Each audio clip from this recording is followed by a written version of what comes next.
Hello and welcome. I'm Leigh Ann Gerrans and you're watching W News, broadcasting live from the Al Arabiya headquarters. These are our top stories. President Volodymyr Zelenskyy says he's ready to work under Trump's strong leadership and sign a minerals deal after the US suspends military aid to Kyiv. Europe says it's ready to step up as it presents an €800 billion plan to rearm and boost defence spending. And stock markets tumble as fresh American tariffs fuel trade war fears. Prime Minister Justin Trudeau says this is a very dumb thing to do.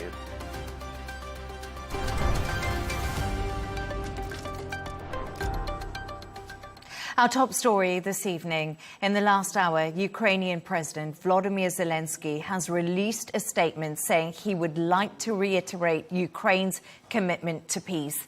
It comes after President Trump suspended US military aid to Kyiv.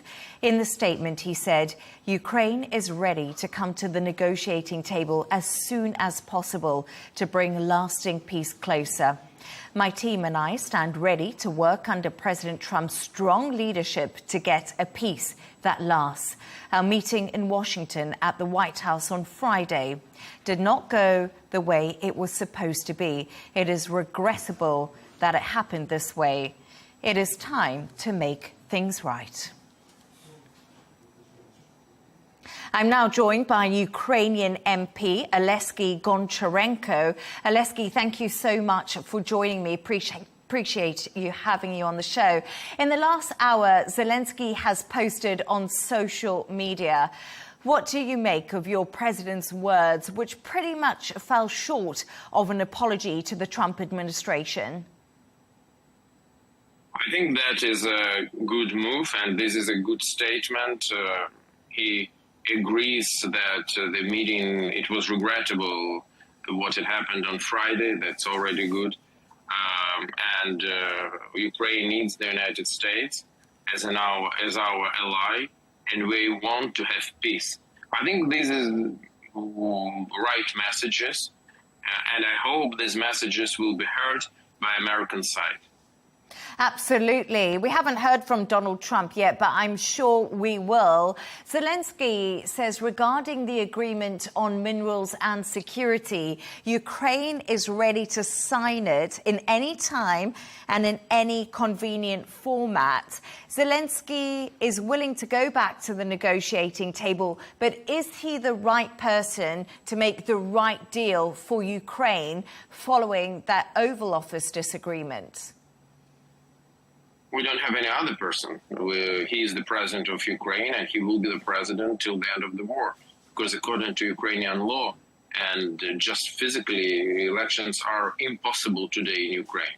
So president of Ukraine can't be changed, and we will have elections after the end of the war. So this war we will end under leadership of President Zelenskyy. So he will be in charge of these negotiations.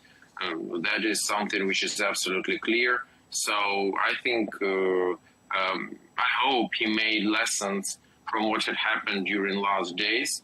And I want just to reiterate once again, Ukraine needs peace as soon as possible. Yeah, absolutely. And in that lengthy social media statement that we saw from Zelenskyy, he actually outlined some substance of what he wants when it comes to bringing peace into Ukraine. He says, we're ready to work fast to end the war, and the first stages could be the release of prisoners and truce in the skies. He does go on. Is this the correct way to go about things? I think this is a good start. If we will have a truce in sky, in waters, meaning that there will be no long-range attacks, both from Ukrainian and Russian side, that can be a good start. And to see how Russia, in reality, is ready for peace. Do you think Russia will be willing to follow this? I think Russia doesn't want peace, but Russia is afraid of the United States. They fear United States, and because of this fear, they will go to negotiation table. Last days they were absolutely happy. The happiest person on earth on Friday was Putin, when he saw what had happened in the White House. But it's time finally to make him upset and make him go to table where the real peace will be established. Do you think enough has been done by other countries to help Ukraine at the moment, Zelenskyy? I want to thank all countries who support Ukraine in any way, politically, economically, militarily, first of all. All support is very much needed. And again, we heard a lot of statements from European leaders of support to Ukraine. But just one thing we should always remember, that you can't intercept Russian missile with a statement. You can't destroy Russian tank with a social media post. So we need concrete support, and I hope it will come. Yes, absolutely. What more do you want to see from Europe now that relations with the US seem more strained under a Trump administration? I would like to see more concrete support to Ukraine at first place.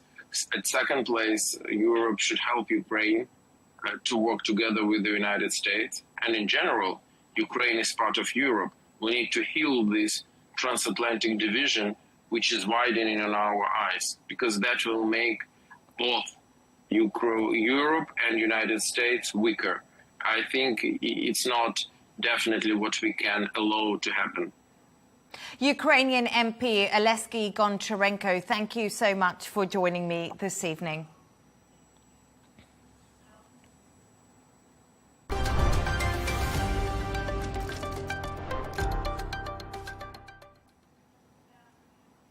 Let's take a look at some of the other stories making the headlines today.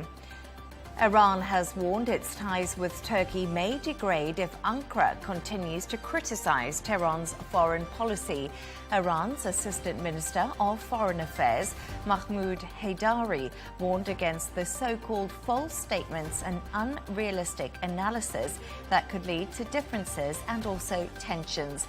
It comes after Turkey's foreign minister said Iran risks plunging the Middle East into disorder. Kim Jong-un's sister has accused the US of stepping up provocations against North Korea. Slamming the Trump administration, Kim Yo-jong said the US has stepped up the political and military incitement against the Hermit Kingdom. The latest denunciation comes as US aircraft carrier USS Carl Vinson visits South Korea. A newly elected member of the UK's Parliament has publicly objected to the government's proposed farm tax. Labour MP Henry Tufnell believes the levy would penalise small farms and not just wealthy landowners. It comes as farmers gather in central London to protest those changes. So far, the country's Prime Minister Keir Starmer and also his Chancellor Rachel Reeves are standing firm on this implementation. And finally, a lifestyle series starring the Duchess of Sussex is now available on Netflix. With Love, Meghan follows a former actress at home and shares cooking, gardening and also hosting tips. The show is part of a $100 million deal with the streaming site. It was originally due to premiere in January, but wildfires in LA delayed its release.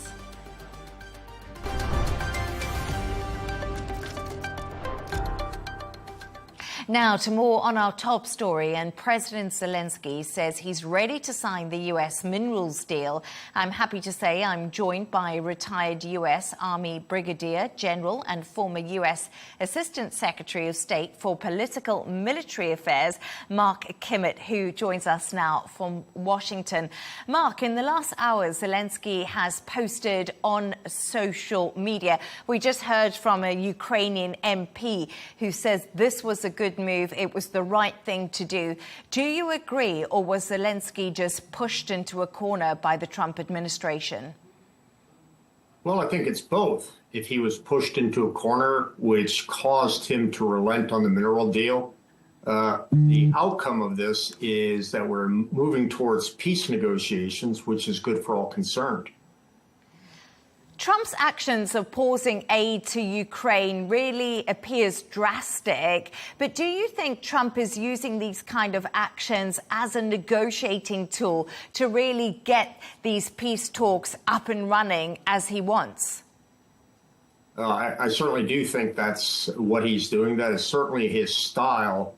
All you have to do is look at that absurd proposal that he takes over Gaza and turns it into a resort and evicts all of the Palestinians to realize this is the way he negotiates. He comes up with ridiculous and outlandish proposals, which cause people to say, well, if that's his proposal, I need to come up with a better proposal. And so I think we're seeing the way he negotiates, and it's achieving the outcome, which is a mineral deal and President Zelenskyy coming to talks without any security guarantees. Trump's previously said he could end the Russia-Ukraine war in just one day. We know he said that. Do you think he saw the row that kicked off in the Oval Office with Zelenskyy last week as a defeat or an embarrassment? No. First, I think the media misunderstands how President Trump articulates himself. You can either take him literally or you can take him seriously. So since he may have said, I'll get it over in one day, but everybody knows that that's absurd. But the fact remains is he is bringing peace to Ukraine. Now, he's doing it in an odd style, in a transactional style, in a way that's very characteristic of the way that real estate magnates operate inside of New York City. So I think he's having fun with the media.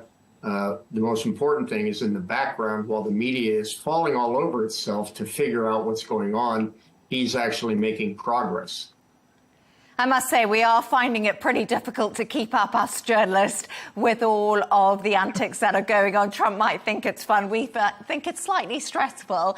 But in all of this, what you were just talking about there, Trump seems to have kind of sided with Russia in many people's eyes.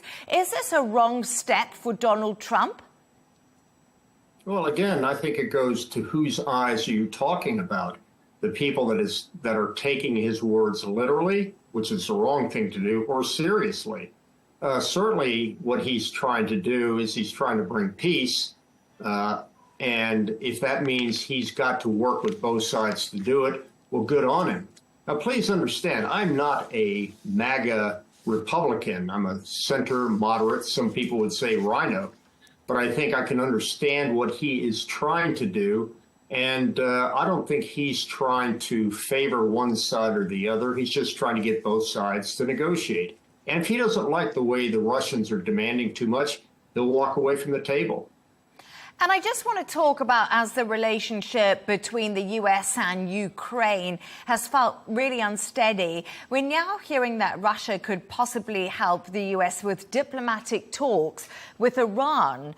Has this all been happening behind the scenes? Have Russia and the US been talking more than we think?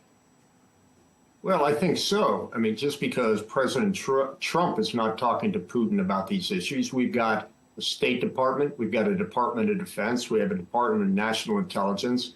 Those people are clearly reaching out and discussing separate issues with the Russians that may have nothing to do with Ukraine. But when it gets to the level of President Putin and President Trump, that's where it all blends together. But if we don't have people talking to Russia about issues such as Iran, that's professional misconduct and malpractice in my mind. Trump's actually expected to speak in Congress tonight, delivering his first major speech to the nation. How do you think it will go in light of the latest statement from Zelenskyy? Do you think he'll put a positive spin on finding peace in Ukraine and Russia? Because we know this is something he wants to be seen as the peace man. Well, what I'd say, this is not his first State of the Union address. It's his fourth. He did 4 in his last term. And characteristically, he does come in. He speaks to the nation. I think for the most part, he will, like every president, put a positive spin on what he is doing or what his administration is achieving. Now, there may be a little more bellicose, and there may be a little bit of, let's say, not entirely factual, but at the end of the day, America wants to hear what's going on, and who better to hear it from than President Trump? Mark Kimmett, retired U.S. Army Brigadier General and former U.S. Assistant Secretary of State for Political Military Affairs. Your insights were fascinating. I appreciate you joining me. Thank you.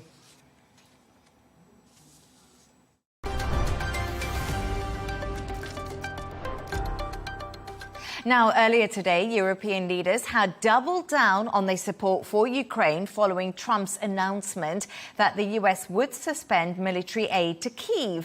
The president of the European Commission, Ursula von der Leyen, said Europe is ready to step up, whilst announcing a 5-part plan to bolster Europe's defence industry.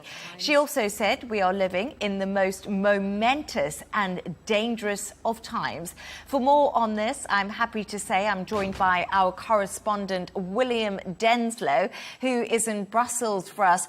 William, a lot's happening quickly. European leaders surely will be slightly relieved following the statement from Zelenskyy, and also reports that the Prime Minister, Keir Starmer, has had a phone call with him.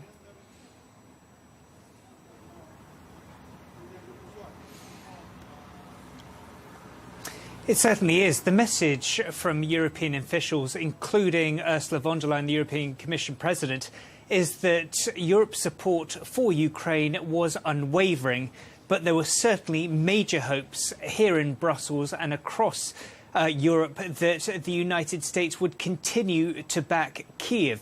Of course, we've heard from the UK in their proposals for things like a peacekeeping force to potentially be deployed for Ukraine, and their assertion was they very much wanted Washington to provide some kind of backup support to that. So this will certainly be of huge importance for Europe, because major questions have been asked here and were asked by the press a little earlier to Commission spokespeople.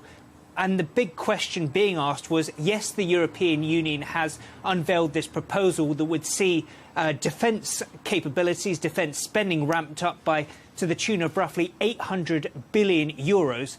But the big question, would that be enough to offset and to make up for any potential shortfalls should Washington continue with their policy of freezing military assistance to Ukraine? Big question marks about whether that would indeed be the case. The last 24 hours or so have really highlighted how Europe have supported Zelenskyy. He'll need this to continue as he goes into negotiations with Donald Trump. Do you think that he will have that concrete support behind him?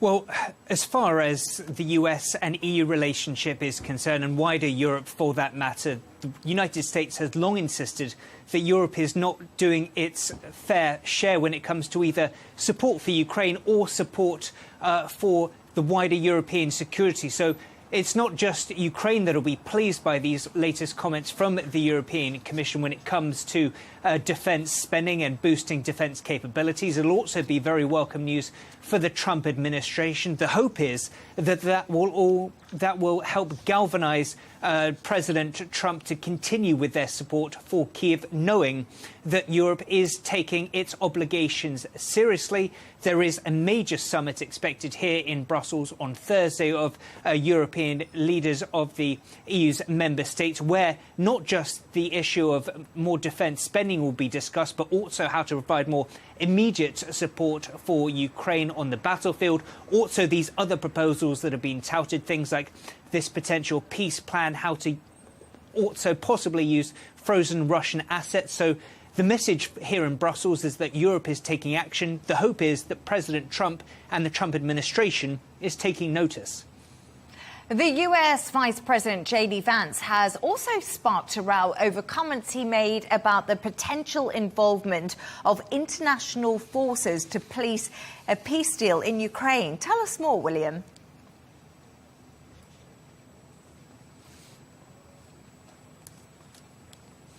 Absolutely. J.D. Vance, the US Vice President, saying a US stake in Ukraine's economy. There, a reference to the potential mineral deal between the US and Ukraine would be better than, as he put it, security of 20,000 troops from a, quote, random country.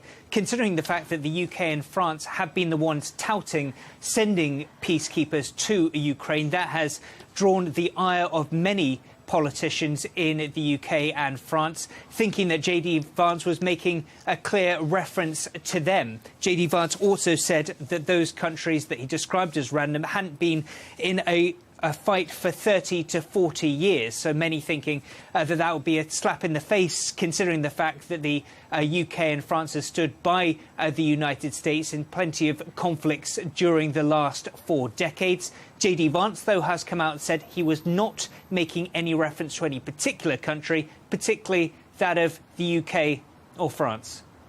William Denslow in Brussels, thank you for being across all of that for us today.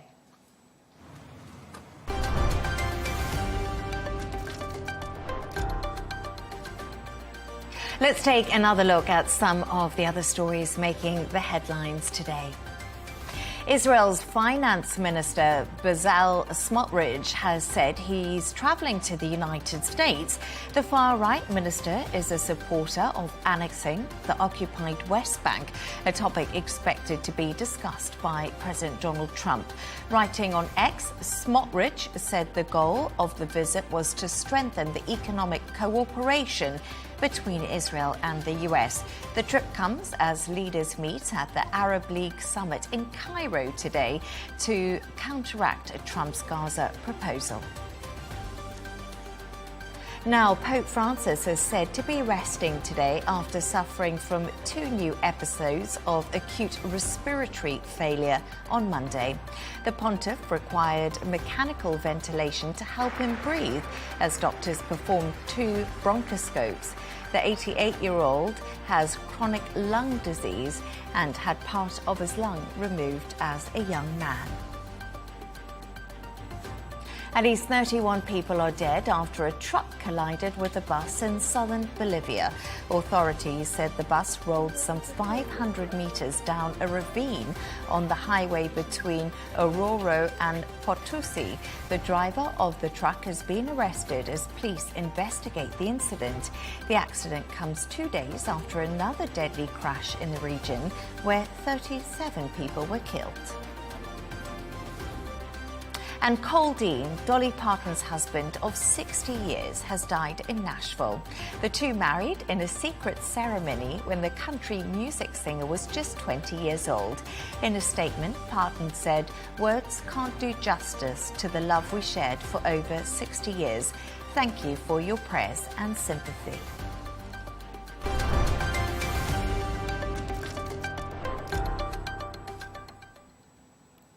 In the last hour, Canadian Prime Minister Justin Trudeau has said there's no justification for the US to impose tariffs on Canada. Whilst addressing Trump, he said Canada will take measures to prevent predatory behaviour and that this is a very dumb thing to do. It comes as President Trump's 25% tariffs for Mexico and Canada come into force today, with an additional 10% on Chinese goods. We can now speak to economist Vicky Price. Vicky, thank you for joining me. So Trump's trade war sequel appears to actually be in full swing. Do tariffs carry higher economic risks now than they did in Trump's first term? Well, they do, because, of course, they weren't really expected to this extent. Just a month ago, the tariffs that were announced were going to be imposed against Canada and Mexico were suspended by a whole month. And the expectation, therefore, was that once both Mexico and Canada did various things which Trump expected them to do, like police the border better, particularly between Mexico and the US, and also ensure that it wasn't the drug trafficking that he was worried about. Lots of drugs do come through the two borders, and in fact, Canada was immediately able to put more forces in its borders as well.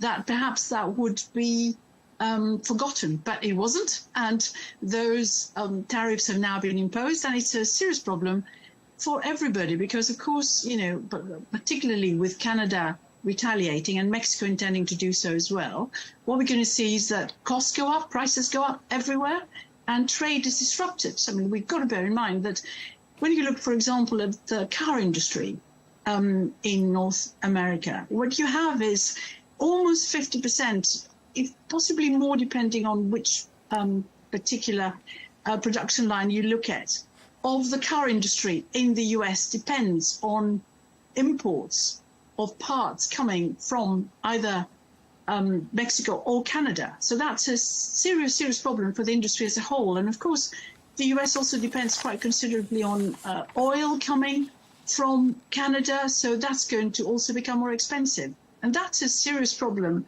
in terms of growth. We've already seen manufacturing production stagnating a bit in the US. We've seen confidence dropping, consumer confidence dropping, expectations for inflation going up. So all that is a real worry. So it's a no-win situation for anyone involved. Yes, indeed. And Vicky, we do know that part of the reason Donald Trump had a second term was really on the economy and helping those people who voted for him. That is what they wanted. But they're really going to be hit by these tariffs, aren't they? The consumers are going to be feeling them. So what do you think is going to come down the pipeline? Do you think that Trump is actually just using this as another scare tactic, or how are people going to react and the markets in the future? Well, you're absolutely right about the promises he had made during his campaign, which is to preserve American jobs. And he thinks he's doing it by imposing those tariffs. And he keeps saying that foreign countries are stealing the jobs of Americans and really treating the American economy badly and so on, which, of course, you could argue from a protectionist perspective. But we all know that in truth, an open economy is the one that does considerably better than a closed one. And at the end of the day, the cost of the consumer could be quite significant. What we were also seeing is that companies are reacting, and the stock market is reacting to this. I mean, for companies, we can see quite clearly that they're going to be very concerned about investing in the future because there is all this uncertainty. One moment there were tariffs, then perhaps they're not going to be any, and then suddenly they're reimposed, and who knows what's going to happen to wider areas where tariffs might be imposed, like, for example, in Europe. So there is going to be a lot of caution. And what we're seeing, in fact, is the markets reacting very negatively to this. And money has moved out of the stock market into treasury bonds, treasuries, US treasuries, so basically government bonds, because they think that's going to be a little bit more secure than leaving money in the stock market. So that's not going to be particularly good for the financial sector either, pensions and so on, in terms of what happens next in the US economy. So at the end of the day, the consumer will suffer because businesses will suffer, and they're going to have to pass some of that cost on to the consumers, and it's the consumer who's going to have to pay.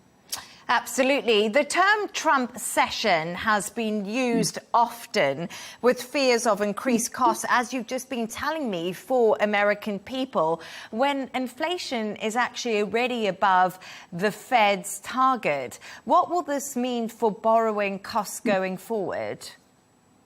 Well, that's a very interesting question because, yes, inflation had gone up to 3%, but not, yes, 1% above the target. A little while ago, we would have considered that to be actually quite good, given the very high inflation rates we had seen after the Russian invasion of Ukraine and the energy prices really, going through the roof.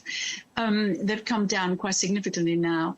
Now, there are two possibilities here.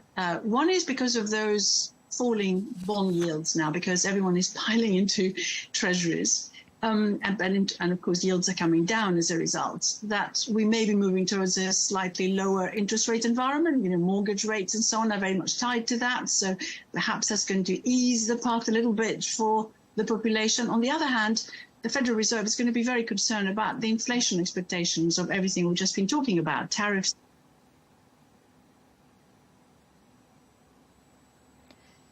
Vicky, Vicky, sorry, we appear to be having some technical problems with Vicky there. Hopefully, we'll be able to bring economist Vicky Price back. But if she can hear me, thank you, Vicky, for joining me.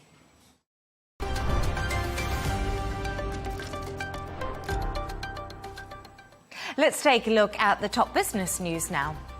Mercedes-Benz has won an agreement from its Works Council to offer buyouts to staff and reduce planned salary increases by half as part of a wider cost-cutting drive. The company has declined to say how many jobs will be cut, but said workers in production would not be affected and that redundancies had been ruled out. Management has agreed to extend a job security guarantee until the end of 2034 as the company battles to revive earnings. Now, an acquisition of Versace by Italian luxury group Prada would create a company with a broader base that is more resistant to business cycles. However, reviving the fashion company Versace, which is operating at a loss, could take years and hit short-term profits. Prada is seeking to expand after posting strong organic sales growth in the last 9 months of 2024, despite a slowdown in demand. A merger would be Italy's answer to the French conglomerates that do dominate the luxury space. Turning to sports news now, Mercedes Formula One rookie driver Andrea Kimi Antoni has rejected the idea that he is a replacement for Lewis Hamilton. The 18-year-old's promotion is a consequence of Hamilton's decision to leave Mercedes, which did force the hand of the team principal Toto Wolff. Antonelli joined Mercedes' youth program at 11 years old before progressing to Formula One. And Brazil forward Vinicius Jr. says he is happy at Real Madrid and wants to renew his contract with the La Liga club as soon as possible. His latest comments are playing down reports of interest from other leagues. Vinicius, who joined Real in 2018, has won the Spanish top flight league 3 times with the club.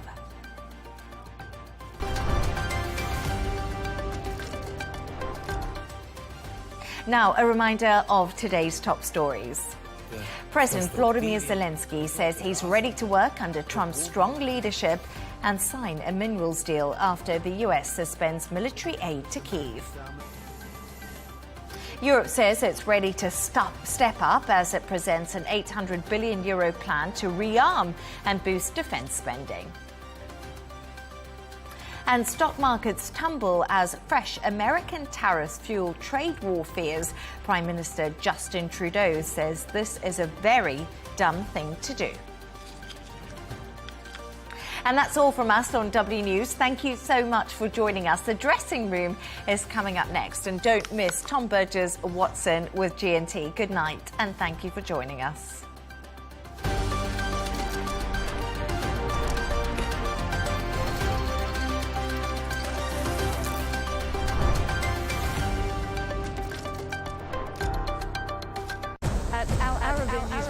We go beyond the headlines. From the latest breaking news to in-depth coverage of global events. We're not bought or sold. He owns us. The loss of life, the destruction of property. The conflicts are such a terrible thing. Context and analysis to help you see the full picture. The world is in a very dangerous place. Join us on Arabiya News. It's very impressive. Where knowledge meets perspective.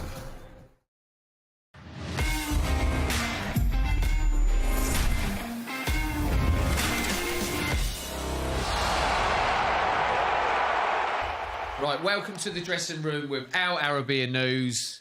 So, boys, what's been going on? Yeah. I know you went out. Seamless. Yeah. I know you've been out. I couldn't make it. Yes, yeah. I'm still... weary. Yeah, jaded. Jaded, Is yeah. that why you're an hour late? Probably, yeah. Yeah. No, it's been on top. It's been on top the last few weeks with this going out malarkey, innit? Trying to live like my younger years. Recovery rate ain't great. Yeah, that's it. You've got to leave enough distance between your face. Recovery. You look a little bit broken. I'm a broken man. You can see it in my eyes, innit? I've never... I need some shades on. I bet the being late bit stressed you out a bit. Oh, I hate being late, man. It's just like the worst. That comes from football, that does. No, you know that. I'll tell you what's happened. Come on, just tell me, let's go. So, the reason why I was late today, lads, is because I've been trying to do some good in the world. Go on. I've got myself an electric car. Love that. Now, I got it, and I haven't put the PowerPoint in my house yet to charge it. So I've got to find destinations to try and charge my car. Now, can't you there charge? should be an etiquette for charging cars because there's not enough pods around. No. There's not enough pods. 100%. So all of this malarkey about getting everybody into an electric car by the year 2030, is it? Yeah. It's not going to happen because they've not invested enough in charging pods. Yeah. But can't you just charge them a plug socket in your house? No. What do you think this is? A Nokia 3210? I had a Mini before. And You need a converter. No, you converter. You can, but it's slow. It's so slow. It's like do it 2 overnight, kW. innit? No, but you need the You need a pod. They come you need install a it. thing where you come in and it's like charging your phone. But he's right, because I had an electric car in London I charge mine slow overnight. and it's hard work. And there's loads of different brands that do the charging. So you go to one, and you've got to put all your details, in again. It's so they want to know everything. Yeah. And then there's a different brand. It needs to be like, if they were serious about it, which I don't think they are, and it needs to be centralised. And like you said, the infrastructure is not there. No, it's not. So And it's ended up with us being late, so it's your fault, and Boris. we're trying to keep it green. We're trying to keep it green. And look, remember when we done that thing for BT Sport? Yeah. We're trying to say, I'm going to change it to an electric car because our carbon footprint is too high at the moment. Yeah. I'm trying. Yeah, we're trying. I'm trying, but they're not making it easy for me. Come on, man. It's got to get better. If we're going to do it, let's do it properly and invest in it. Yeah. Don't just say it. Invest in it. Exactly. Well, we're here now. Anyway, that's my little rant. You made it. You made it. That's my rant. What you, mate? You been up to much? What have I been up to? I've working hard, mate. I was at Chelsea on Tuesday night. They were excellent. Southampton were dreadful. And then I was at West Ham against Leicester on Thursday night. Just to highlight them two games. So I've watched the two worst... Saw ya? Yeah, the two worst teams in the league, Southampton and Leicester, right?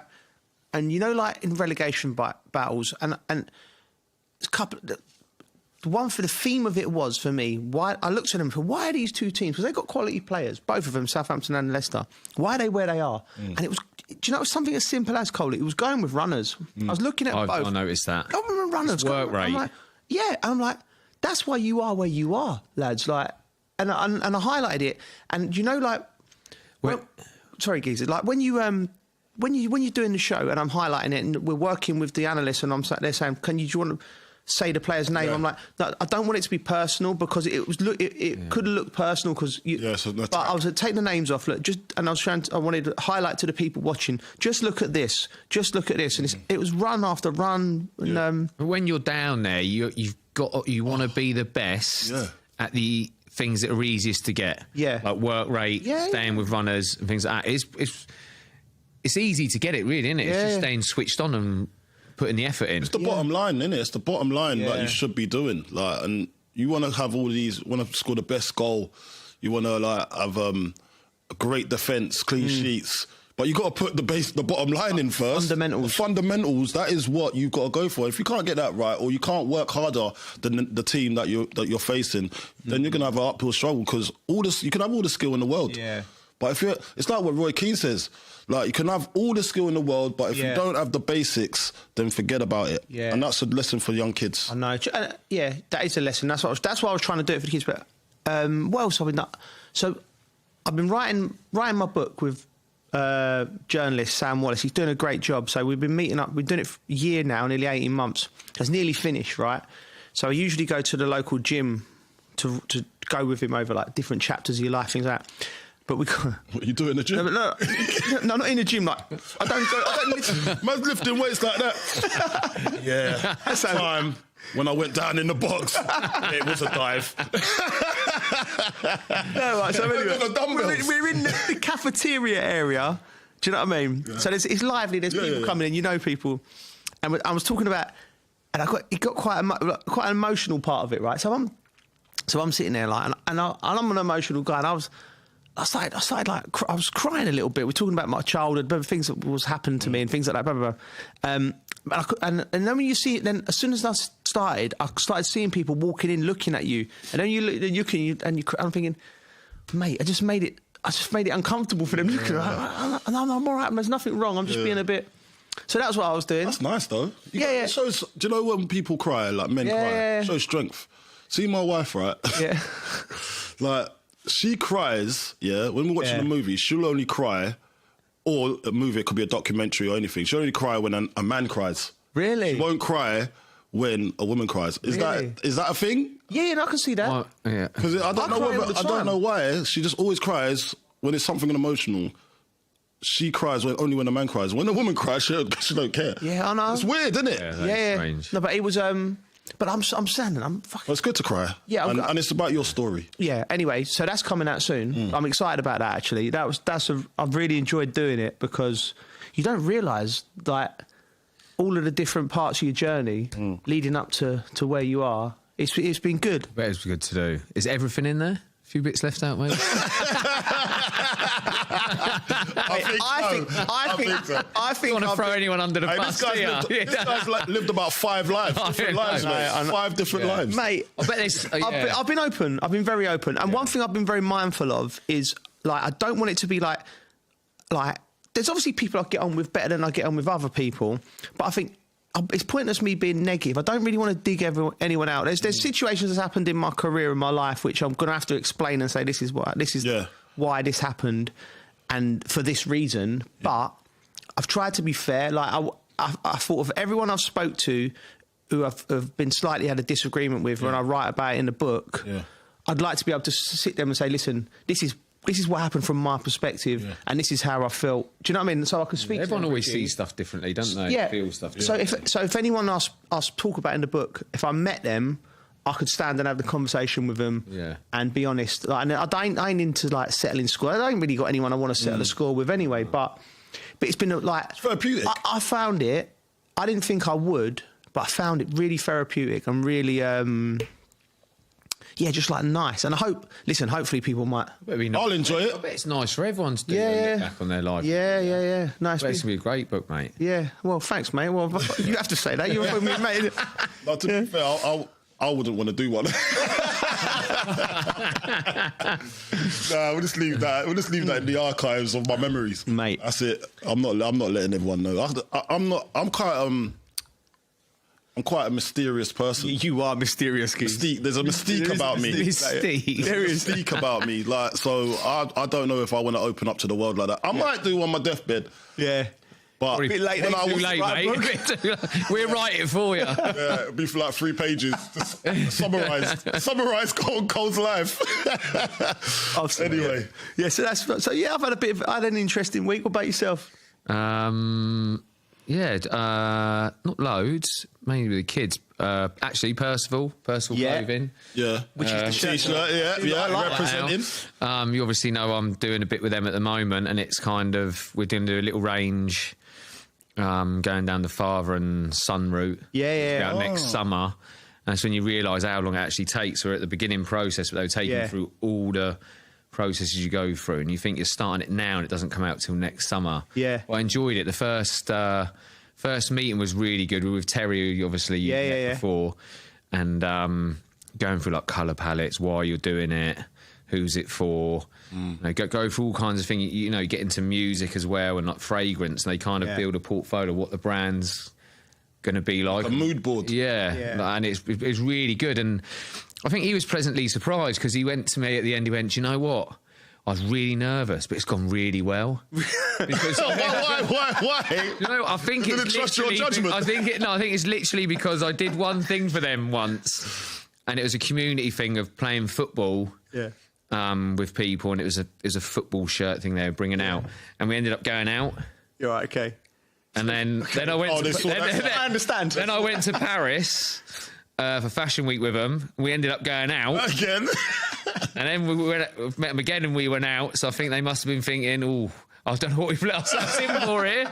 And I think he was really happy. Yeah. I said, "I've got me." But you're like that, Bridgie. Once you put your mind to something, that's you, innit? Like, but the other stuff, you just have fun with it. You know what I mean? Life's enjoyment. I'm excited for it. I'm excited. I'm excited for it. I want to see. Like, have you got? I'm going to ask you one question. Is there any particular piece in mind you've got for me and Carlton? Like, what would you like? How would you? Where's the holes in my game? Do you know what? It's really. Oh, what a piece for you? What for you? As in now, not in my line. If we going out, do you know what? When we went out the other day, what do you have me wearing? When we went out the other day, I thought. Remember, he wore this nice oversized t-shirt. An oversized t-shirt. I thought, you know what? You look cool, Joe. And I sent a picture of me and you to my missus, and she went, Has he come dressed as you? I went, but I think he looks good. Carlton said the same thing, mate. All I need to see from you is some baggy jeans. Okay, yeah. If I see baggy jeans and some Travis Scott's on, then you've made it. Like you can. You don't want to put your. I don't think people should put themselves in one box and they should wear what they like and what makes them feel comfortable, do you know, as well. But I'd like to... You can mix it up, you can, definitely. Well, listen, now you're in that game. Next night out... Certain people can't, though, I think. Certain people can't. You know, my mate Luke, who's a school teacher, he's going to hate me for this. I threw him under the bus before. He just can't change what he wears. Really? You know, when someone changes and it's different style, his miss go, nah, you can't... It just don't work. Straight away. You know what I mean? Like no, it ain't happening. School teacher mode every day. Yeah, it is. No, you got to stick with what you usually come on, wear. Man. You got to be able to mix it up a bit. You got to. It's a confidence thing, though. Yeah. Before we get onto the football, all right, okay. So you, 100%, you produce for me, but like my kids now, like my daughter, she's got opinions on what I wear now. Like, do you know what I mean? I'm in that dad zone where you're like going to the playground and like sometimes I'm. Like you said, I'm a bit here and there. Do your kids ever come for you with the clothes, or because you're cool though, Coley? Do you know? Yeah, he always looks good. He always looks good. My kids don't, but sometimes I do think, and this is where I've got out of that stage of if I want to wear, I'm going to wear what I want to wear. Yeah. But I can imagine some people going, you're too old for that. Yeah. But then that's her problem. A couple of the mums said to Frank... That's their problem. A couple of the mums said to Frank the other day, and actually Danny Care opened him, and whenever Wayne does pick up, he always looks good. Yes. They call it cool, but it feels weird calling Wayne because it's cool. He says it sometimes. You look cool, though. You're a cool guy. That's why me and you, we can bounce. We're on the same page, man. I think it's because most of the parents at my school... they're I'm going to say they're serious people. They're offices and off working. You know what I mean? So they probably come straight around. Most unserious that goes into that playground. Yeah, like so anyway, getting on, right. So before we go into football, I think a big sporting thing that have we been watching the Eubank Ben stuff? No, this is mate. This is like this guy, you rung me the other day. Oh, mate. The egg to the bum. Egg to the face. Cracked an egg over his chops. For anybody who's not watched it, Eubank and Conor Ben's build up to the fight, it's been absolute carnage. It's been like the school playground, and Coley sent me some footage of him. Oh, mate, it was brilliant. Some of the footage I got to send to you do you know what it is? It's social media. It just blows it out of proportion. And listen, Eubanks Jr. knew what he was doing. It was all lined up from before. He had the eggs in his Louis Vuitton jacket. And then you know what he said afterwards? He goes, he knew if it broke in there, you could just wipe it away because the material is so good. I was like, what is wrong with this guy? But anyway. He makes me laugh. He's just, but it's all calculated. He's gone like that. Yeah. And then he's gone, what? Wallop. I was like, wow, that wasn't... For me... Nigel come from behind. Oh, he grips him up by his throat. Yeah. Nigel went over. He glassed him or something, didn't he? Yeah. He thought he glassed him, And I get that. That's your son. What are you doing? Like, why are you bringing these extra things, props, to come and smash across my son's head? You need to get it. So I get that. But at the same time, the way Chris Eubanks' delivery is unbelievable. The way he just like... Where he was talking to Eddie Hearn as well. He talks so calm. Yeah. And he says everybody basically are con men in the sport. Yeah. That's what he says. You're a con. All the promoters, they're all cons. And I get, they're obviously not. But it's just the way he's saying it. You never know. It's just his under perception. Their skin with it as well. Yeah, but I just don't see everyone can't be a con. There might have been some dodgy dealers here and there, but that's like in football as well. It's just his position and how he sees things at the moment. But look, he's on a tightrope because after this fight, who's gonna want to touch him? Do you know what I mean? Like he's not Eubank or Eubank. Yeah. Depends who wins. Because it's Shalom. That's his. Is it Ben Shalom? Yeah. That's his. That's what it's mental, isn't it? Like the promoters were going out, weren't they? Eddie and Shalom, Yeah, so it's a bit weird at the moment. But look, I also want to see Conor, because I know Conor, he's a West Ham fan, obviously. So I've got, And Chris Eubanks Jr., my cousin, knows him really well. Right, okay. And just the nostalgia of the whole fight because of the two dads. Yeah. It's amazing. And you're never going to probably see something like this again when the two sons. From their two dads, though? Yeah. Bridgie, it's literally honestly, from mate. that, isn't it? 'Cause I remember watching them back in the day. I used to love watching it. Mate. But is their hatred just literally just come from that? Genuine hatred was the biggest fight of the 90s. I mean, growing up, watching it. And I was a massive Nigel Benn fan. Yeah. The way he fought was just like the way he was as a person. This brash, kid from you wouldn't want to down a dark alley, do you? Yeah, he's just. Wouldn't make me him. Nah, not at all. But those fights were great back then. But do you know what, Bridgie, as well? Like because of that, it's so amazing that their sons now get to display the same hatred for each other. Like, come on, man. When is this going to stop? Why is a family feud like? I know. It's unbelievable. But it's sportsmanship as well. Now, I watched Eubanks Senior, and he was like, because he's not on his son's camp. Yeah. And he was saying, I'm scared for my son. Really? Yeah. And he was like, basically saying, leave my son out of this. Really? Yeah, because he said that Nigel Benn is a nasty piece of work. Is that what he said? That's what he said. I reckon there's more hate from the Benn side then. I don't think so. I think Nigel's over it now, obviously. Yeah. Nigel's a Christian. Yeah, I think he's not on that. No. But he will still back it if someone puts it on him. Do you know what I mean? Yeah. Or his son. It's as simple as that. Warrior, and he like, I mean, who do you want to win? Can you say if you? Look, I want to see a fair fight. I'm not going to just put I'm not backing no one in the fight. I just want them to have a good fight and it be entertaining. Be safe. One thing I do have to say about it is that, as well, Chris is actually going down a bit to fight this weight. To make the weight. Yeah. He's going down like... That's the question mark. That's so he's going to have to strip down, and is he going to lose some of his power? We're fighting at 160, so I think Conor Benn's welterweight, so he's coming up and Eubank Jr. is coming down from 168. Coming down's worse. Yeah. Coming down's worse. I don't know. Yeah. It looks like a big difference in size. He's always in shape, isn't he? Yeah. Eubank, always in shape. Yeah. Never looks like he's ever... No, he's getting 35. old, yeah. You know what I mean? So it's going to be an awkward fight. It's not going to be... It's not a matched fight. Yeah. So someone's going to have to lose something or trade a little bit of something to get something else. Out of egg on their face, and Conor, if he loses, because he's in his face already, and Eubank, well, Conor loses. Might have egg on your face if you lose to him. If Conor loses, I don't think that's a bad thing for him, because Chris Eubank... Everyone's kind of... I think when I'm looking at from people in the box world, I think they're expecting Eubank to win, just the size and what he's done before. Yeah, he's fought some big fights, hasn't he? Yeah, already. Before we take it on, the reason I brought it on, because not only because it's a massive story, but also like fisticuffs in. There was a lot of that going around. There's a lot of in a dressing room fisticuffs. Oh God, yeah. I mean, I remember any. Have you had any? I have had some. Yeah, a few. Yeah. Yeah. Sunlight. Not proud of it. But it is what it is, isn't it? Retired undefeated? I've seen. If that's what you want to call it. We know. I've never been put on my back. What best one I've seen was Shevchenko. Yeah. Oh, mate. I missed this. I'm gutted. Yeah. Well, I didn't see this. Shevchenko and Tel Ben-Aim. I must have not been training. Yeah, because Tel loved to smash people. Yeah.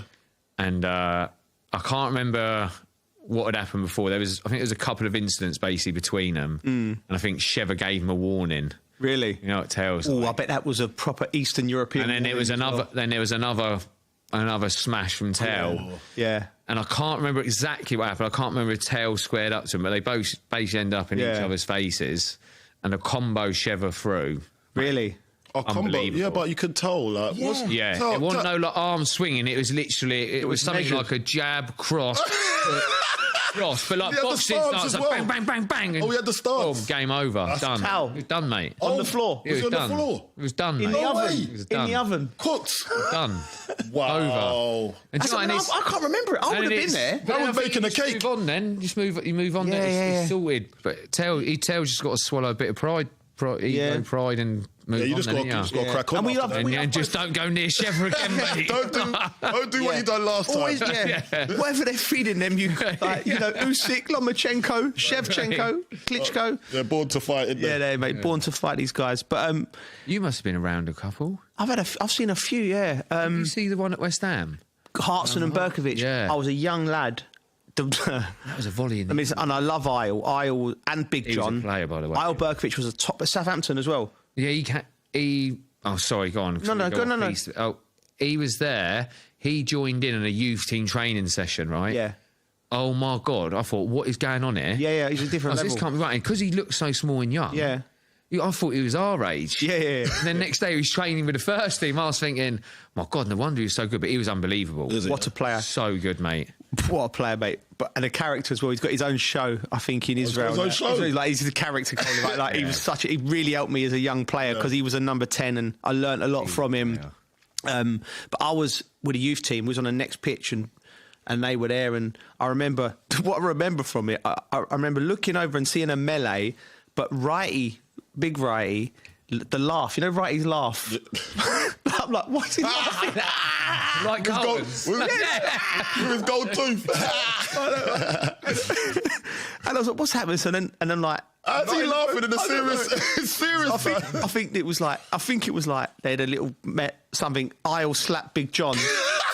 Like on his knees, slap Big John, and then Big John. He's on his knees, and Big John just volleyed his head. Like that, and then like there was footage there, so that's how I know what happened. I didn't actually see it. I heard Righty's laugh and thought, and then I just saw a melee. Oh my God. But it was down the time football was more quaint, right? It was because West Ham was an open. Anyone could people rocking. So what are you doing this morning? I have a cup of tea. I'm going to watch West Ham train. So fans would be watching. Yeah. So whenever there was a little incident before the days of phones, fans would be just if it's press day, you don't get the phone. now you can't. And then Sky would roll in. So that's what Sky rolled in there with their camera because on that day, just because they could. Like there was no need to go through the press officer like now, sign something, sign a disclaimer. Yeah. It was just open season at West Ham. EastEnders. Mate, honestly, the amount of time I remember, mate, it was like we'd play an 8-a-side at the end of the game, and the fans would be watching. And I remember one day Paolo nutmegged John Moncur, and then the fans started laughing, and Johnny started shouting at the fans. Were you? So start taking it out on them. Taking it out on the fans. It's West Ham. Anyway, brilliant. We digress. Right, so FA Cup this weekend. Yeah. I think we'll start with Manchester City. Yeah, you watched them? Most of that. Yeah? Yeah. What did you make of them? Your ex-club. Do you know what? I know Plymouth done well. Yeah. Right? Watching it, it reminded me, have you ever done in football training where you do this thing where it's like going down to 10 men. So like in training, it's like, right, we're going to work on if we go down to 10 men. Yeah. It reminded me of that where it was like, right, we're going to sit here, let them have no space and make it really difficult for them. Yeah. That's what it reminded me of. Yeah. And I always thought during that game it was just a matter of time. Yeah. Just a matter of time before we get fair play to Plymouth though. Like they give it everything. They defended well, but I always thought it's a matter of time. It's going to take a little bit of brilliance from someone because some of the positions they were getting in, like De Bruyne, the way he was whipping in some of the balls and just he got on the score sheet as well. A matter of time, yeah. Got on the score sheet, and he looked good. That confident as well. There was this one short corner he played, I think with Jack Grealish, and he played it and he knocked it back. You know, he used to just whip it into the box. It's like he'd give the keepers the eyes from back then. He's gone to whip it right in the near post. It's a great save in the end, but I just always thought watching it, fair play to Plymouth, but I always thought brave attempt. They were doing everything. Yeah. It's you know how hard it is to break down a team when they get that, when they set up like that. Oh, so hard. There's no space. It takes a lot. It's someone being really creative or passing and moving. Yeah. It's difficult, isn't it? So I think they went at it the right way, but it was just a difficult task. And you know when you're playing those type of teams, like as a bigger club, and they're just blockading the place like that, and then you ain't got no answers. the pressure, as the game goes on, the pressure increases more and more and more. And then sometimes they end up scoring because you wasn't concentrating on defending because you've been trying to break down this wall for ages. And then they just go and get a freaky goal and then you're done. Yeah. So it is a risk. Yeah. It's also easy for me to sit and say it was a matter of time, but they were just creating and... fair but it's good to see Nico O'Reilly as well. Mate, buzzing for him. What do you know about him, Coley? Because you're in that world, aren't you? Is he high praised? Is he? Yeah, it's highly thought of in that group. You know what I mean? Because they've got a few coming through. Yeah, they've got McAtee. Well, I like him. O'Reilly, and then they've got a few others, some younger ones coming through. That's probably got a chance of securing the bag over there. Do you know what I mean? Because like you want to see, especially when a club of that stature's got loads of money and they could go and buy anybody they want. It's nice to see them still nurturing the youngsters and giving them a pathway into the first team, because what's the point of that winning so much but you can't produce any players? Yeah, true. You got to be, and that's your bedrock. You got to always that's the foundation for any football club, the youngsters coming through and giving them chances. Even if they don't make it playing game to game, at least they're involved and getting the experience. Some of them are going to play Champions League and doing all these bizarre things at that age and getting the experience to go on and kick on. It don't have to be at Manchester City where they actually make it and make a name for themselves, but at least they're giving them a chance to make a name for themselves. Do you think, Bridgie, right? So Manchester City, Cole Palmer, obviously they let him go to Chelsea, which now looking like a bad mistake, and Delap as well, another centre forward now scoring goals. He looks good as well. So do you think now they're having a look at that and going, no, we need to give these young players a chance, as well as buying the Marmoushes of this world and the best players? Do you think it seems like they surely going they must that way. Be a little bit, and I think there was talk of them trying to Chelsea trying to get him, weren't they? Yeah. So I think, we can't let that happen again. Yeah. Another Cole Palmer incident, but they've got to really, haven't they? You've got to give them. But mate, I say they've got to. They haven't, because they can maybe attract players. So. But a Cole Palmer. It's a lot of money in it. Full cap, so expensive to buy players. If you can get a homegrown player, I think it's great for the club. Great, the fans would love it. Yeah, like homegrown support, they love it. Fans always love it, don't they? Yeah. They just don't like it when you leave. Cole Palmer just go back and get abused. Yeah. The Cole Palmer situation.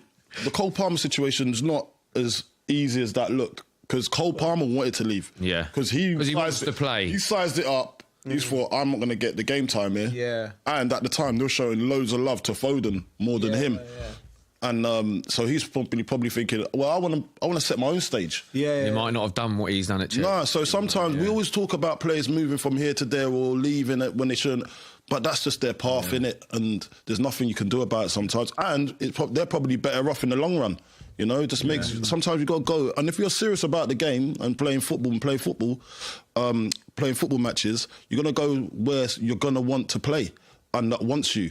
Like, they are going to have to, have a look at their squad now and they say, OK, he's not cutting it. Who's young that can come into there and do the same job? Because then we're going to cut prices here. Yeah. You know what I mean? Because they're going to get into trouble soon because of, what is it, the fair play, financial fair play? So they've got to promote from within. They've got to adjust. I think you're right. I just want to quickly jump onto this for a second, right, before we move on, because it's something that I saw in the press this week. This new goalkeeper rule. Have you heard about this? Right. So apparently now there's a new rule coming in where goalkeeper catches the ball. Now, 8 seconds. If he ain't offloaded it by 8 seconds, you're going to give a corner to the opposition. A corner? Yeah. Is there already a rule in place? 10 seconds, isn't it? It's 10 seconds now. Why did I think it was 4? Or was that back when we were playing? Maybe you must have been rushing the goalkeeper to pass the ball. I thought 8 years ago, it was like you got 4 seconds. You can't keep hold of it too. You got 4 seconds to get rid of it. No. Or you get told to hurry up. Now, this is sure there is. Someone's got to Google this. There is a rule. There's got to be. There is a rule. 4 seconds. I don't think it's 4 seconds. It might be 8 seconds. It might be 10 seconds. But it was supposed to be a free kick given. But I think I think the punishment would have been so harsh. Say the goalkeeper's he's holding it for 14 seconds and the ref goes too long. Indirect free kick from the penalty spot. It's too harsh. And it was never enforced. But apparently, there's going to be the new rules they're going to be enforced now. So, and I think that's more of a leveler. Like if you go 8 seconds, 9 seconds, 10 seconds, you can see the corner. Yeah. It's enough it's a deterrent, and it's also not enough for the referee to imagine a referee done that now without the backing of then they could be. it could just opens up descended the carnage. Yeah. Right, maybe the 4-second All right, rule. Stato. The 4-second rule was a 4-step rule. Remember the 4-step rule? 4-step. That's the dance you were doing the other night. What he said? So it's 4 seconds or 4 steps. It says at the turn of the millennium, the 4-step limit with the ball in hand was changed to become a 6-second time limit.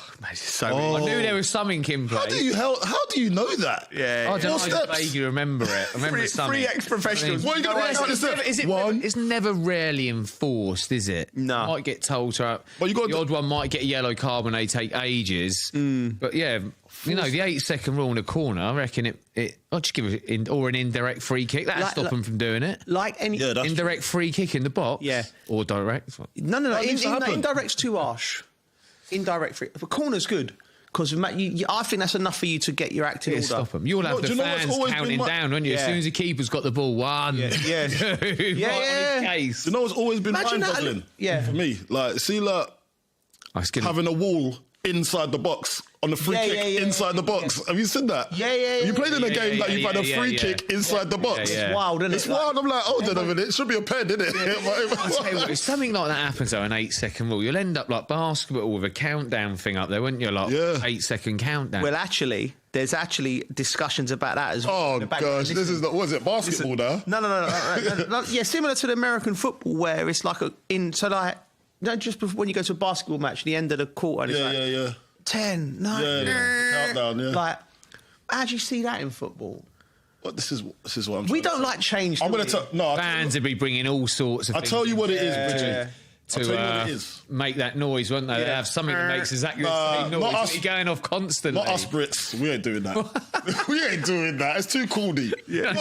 Come on, man. Come on. We don't have our fans coming with horns and that. There's no way. What's the ref going to have to do at the end of the day? He won't be doing anything, will he? Exactly. Yeah. I'll just stop it. Stop changing it. I'll tell you what's happening. I'll tell you what's happening. Yeah. Go on. It's the commercial value. Really? To have it being watched across the world, so it's more enjoyable and more intense, or something's always going on. Why would you change? You know why? And I'll tell you why I'm putting this down to. It's the owners. Yeah. Now the owners in the Premier League, there's more American owners coming into the game now, so they're trying to. And I'm not saying it's their fault, but I think they're trying to commercialise it so the Premier League gets bigger. And to say about this, go on, carry on. And it's more marketable. Just more palatable for certain other sports people that want to watch sport, but they might see a 45 minutes very, very boring. Yeah, because they don't know the technicalities or the tactical sport. Yeah, but that's the thing. This is the most. They need to relax. It's the most watched sport in the world, and they need to relax, make it more exciting. This is it, right? No, this is it, right? They want to make it more exciting. Don't change it. I want to sit them all down and say, listen. Stop. Let's all sit around the round table. Foley, he's at the helm. You, Foley, Glazers, whoever else. Right? Listen. Don't change it. You're all here because football's already is perfect. It's a beautiful, the beautiful game, right? Yeah. All of the coming track. It's like, imagine you can get all of the engineers in the world and everything, and they'll come down. And remember when they invented the wheel, right? Yeah. How are you going to make it better? You're going to go from A to B. Make it square. And some club, mate, it come in with a little bit of something, a bit more grips and that. Football is football. Yeah. Leave us be. Yeah. Changing all these rules. But then you've got tanks. They've not got a wheel. Yeah, right. Tanks, but how many tanks you seen down here outside driving around? True. They're very specific. That's true. Football's perfect. Leave it. We've gone from 8-second rule to tanks. I'm just saying, he said reinventing the wheel, so I was like, well, a tank ain't got a wheel. Yeah, it's true. Do you know what I mean? Someone did. But I don't like them changing. Another rule earlier about if the ball goes out of play now, the clock stops. Yeah, that's it. We're talking. That's it. The countdown. That's what clock. The countdown. So at the end of the game, it's like. I thought it was a countdown for the keeper. Do you know? No, countdown with the keeper. Yeah, with the keeper. Yeah. So on top of that, for the ball goes out of play, game, time stops, so it comes back in. Do you know what I mean? No. What? You can't have a buzzer going off and the ball goes out of play and a buzzer when it comes back in. That's what happens in American sports. Yeah. No. Yeah, it is. Have you ever been to a basketball match? Yeah, some geezers on the clock. Just ain't making noise. America's had some wild things. Can't waste time. When I played in America, the first time a corner come in, so it's all quite. It was a small stadium, weren't many people in it. He's taking a corner, and I'm right, but there's a speaker right there. I'm taking the corner, and I'm like, and it's corner kick sponsored by. It's wild. It's wild. It throws you off, innit? Sponsoring corner kicks. I'm trying to not hit the front man. I'm like, sponsoring corner kicks, you know. They're trying to make. They capitalise on every marketable prospect of a football match. That's why it's going to come into place soon. Because there's a lot of American owners.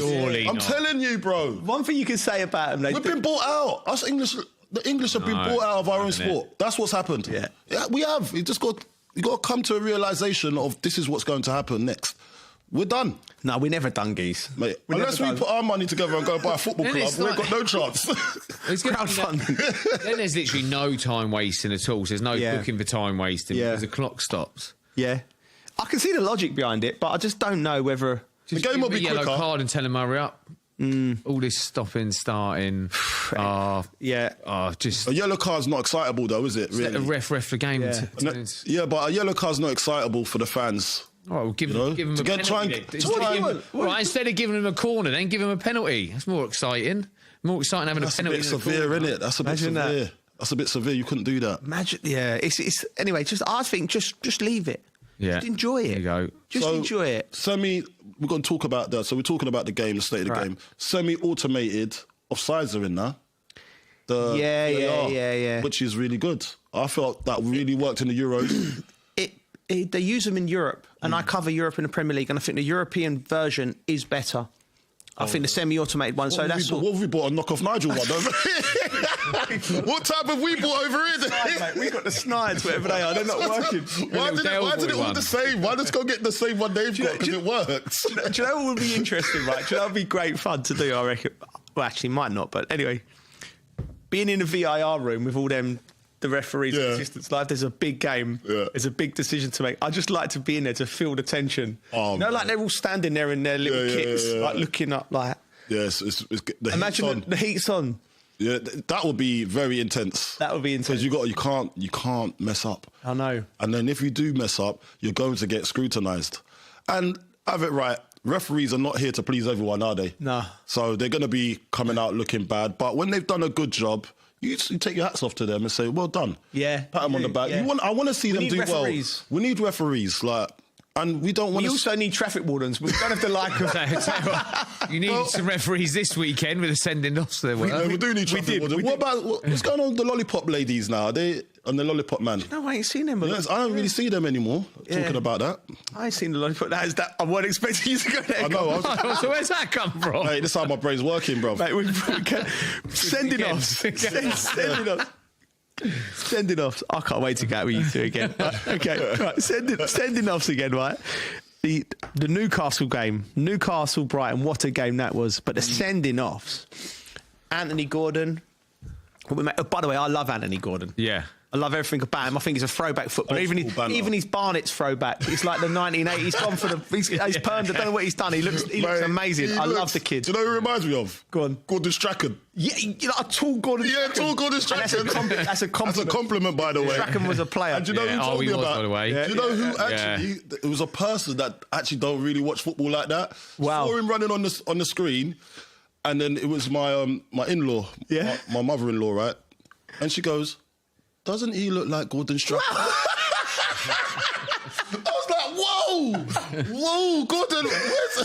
Two worlds collide. I couldn't believe what. I was like, I didn't even know who she knew Gordon Strachan was. I didn't even know. And all of a sudden I said, I see it. Yeah. I do see Jinky it. winger. Yeah, Jinky winger. Yeah. Same Barnett. Yeah. It's crazy. But we love him. But he made a rig, didn't he? I felt for him because he's going to miss the cup final. And what is he doing? Listen, I don't want to listen. We've all done it. We've all done stupid stuff, and I feel for him because he's such a top player. He is. I mean, the player made a meal of it, didn't he? See him rolling about on the floor. Oh God, the player! It was a push in the head. He's rolling around the floor and he's smacking the floor. What is that? Was it? I didn't see that part. I just saw the incident, but I didn't see that. No, he's rolling around the floor, holding his head. Combat rolls. The floor with his other hand. I was like, baby. Do you know what? Whenever I see, if I'm a referee, big baby. Bridgie, if I'm a referee and I see that, I'm giving them a yellow card. That's what I said. Give him a yellow card. You need a yellow card too. It's like when your kids, you know when your kids fight, It's never like 100%, and it's maybe 80-20. Yeah. But you've got he needs discipline. Yeah, he needs discipline. If you've ever done a head injury where you've cut your head, you ain't on the floor like going, oh, my head. You just you're not moving. You play still. Yeah. Yeah. You're like, is there blood? Is there blood? You're not going to go like that. I don't want to see how much blood there is. I know. Yeah, he annoyed me. So, yeah, he should have got booked. Lamptey's was harsh. Lamptey's was harsh. Lamptey's harsh. Very harsh. I see that one. It's harsh. It was one of them. That's where the referee's nature's come in. He sent off a Newcastle star player in a crucial point of the game for a silly incident, and I think he's one of them. Lamptey give him an opportunity where he's late to level it, didn't he? Yeah. And I think he just took it to the referee and levelled it up. So that's what comes to that point of like if you've got the other day about having wingers, get at the fullback. It's so easy to get yellow cards these days. Yeah, it's true. That's a part of the pitch that you can actually go and do that now. Make challenges. Like, you can get someone sent off a lot easier like now than back in the day. One thing I did see is Welbeck's heroics. What a lovely finish that was, eh? Little dinky doodah. Like that's how you want to finish off a game. Did you see the celebration? Welbs don't really do this as well. Yeah, he went on the billboard on the. On the advertisement board and went like that. I was like, yeah, he's the boy. He is the boy. He's done so well this season, hasn't he? He just does well. What a career he's had as well. Yeah. Let's get it right. Manchester United, Arsenal, Brighton, all the injuries he's had. You know, I don't think he gets enough praise, because people won't talk about him in the top echelons. Well, because United, the Arsenal thing, and he's had a load of injuries. I say it about both of you. You know, both of you had bad knee injuries. You know what I mean, which curtailed your career at different. So I think with players like yourselves and with Danny Welbeck, I think players know for him, because I know how bad his knee injury. I speak to people, like you boys, and to have the career he's had as on top of that, it's incredible. It's great to see him. Mental strength, man. Because you have to, the amount of times you couldn't train and all the boys are out training and you're there on the bike watching them train, you've got to go through that because you can only do 2 or 3 days of training a week or otherwise your knee blows up. Yeah. So when you're in that mode, you've got to kind of mind over matter things and try and get the best out of your career that's left of it anyway. So well done to Welbs. Well done to Welbs, absolutely. See Wolves Bournemouth. That was another dodgy sending off. Not dodgy sending off, a sending off. Yeah. But I was thinking to myself,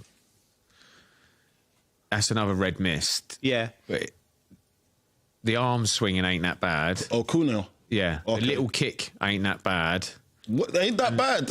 No, but it ain't that bad. What are you watching? What are you watching? The UFC? It struck him 4 times. Listen, it ain't that bad in terms of he ain't really thrown a proper punch. He hasn't really give a proper kick. Yeah. And he hasn't really give a proper headbutt. Yeah, but he's a footballer. He's a footballer. Yeah, I know he's a footballer. You've seen red mist, but you think if you're going to see red mist, you might as well go full hog and proper do it. If you're going to be a bear, be a grizzly one. That's what you're saying, right? It was just stupidity moment, I think, where it's he wants to, but I'm just going to do that. Oh, yeah. Just do it properly. You know what I mean? If you're going to do it, go hard or go home. Go hard or go home. Do it or not bother. Yeah, I think, haven't you? For me, it was just... It's killed him a bit, really. Yeah, it's killed him because he's their best player. But at the same time... By a mile, by the way. Not by a mile, it's unfair on the others, but he's a proper player. Yeah. What a goal that was, by the way. No, just literally just in front of him, Bosch. Yeah. It reminds me of... That's like a Cristiano Ronaldo goal. That's something he would do. Lamptey had that in his locker. Yeah, Lamptey could do that. He hasn't got to move the ball, he just... smashes it. Yeah, he's a top player, but he just let himself down there, obviously. Yeah. Next time, don't do anything. Yeah. Do it properly if you're going to do it. Don't do anything. Advice from Bridgie: if you're going to knock him out, do it properly. Wasn't my advice. Don't do anything. If you're going to do it properly. Cunha, stop tickling him. Not tickling contest with Tyres. Put him in the oven.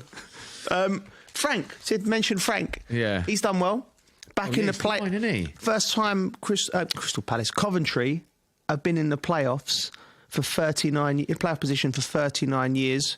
Or sorry, was it the double over Oxford? And they're back up there.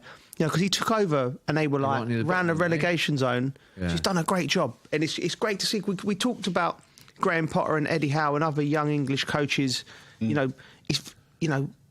not enough of us. I call us us. We're doing a bit, but.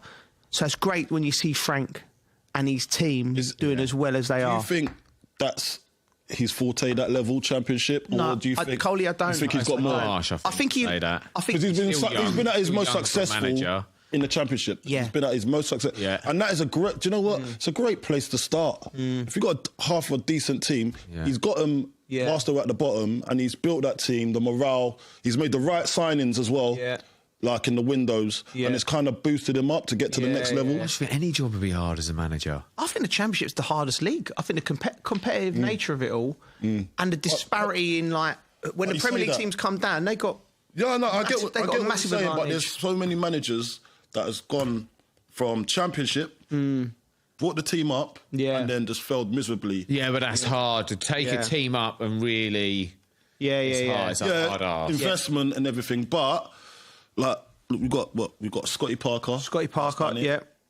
Twice. Lamps is on the verge of doing it. Well, he's there or thereabouts. He almost done it with Derby. I think with Frank and his career as a management, you've got to look at it and put an asterisk on it, because the Derby situation, we see how bad that was after he left. He was keeping them competitive and had no money, loan players. So that was a great achievement. I think he's gone into Chelsea the first time.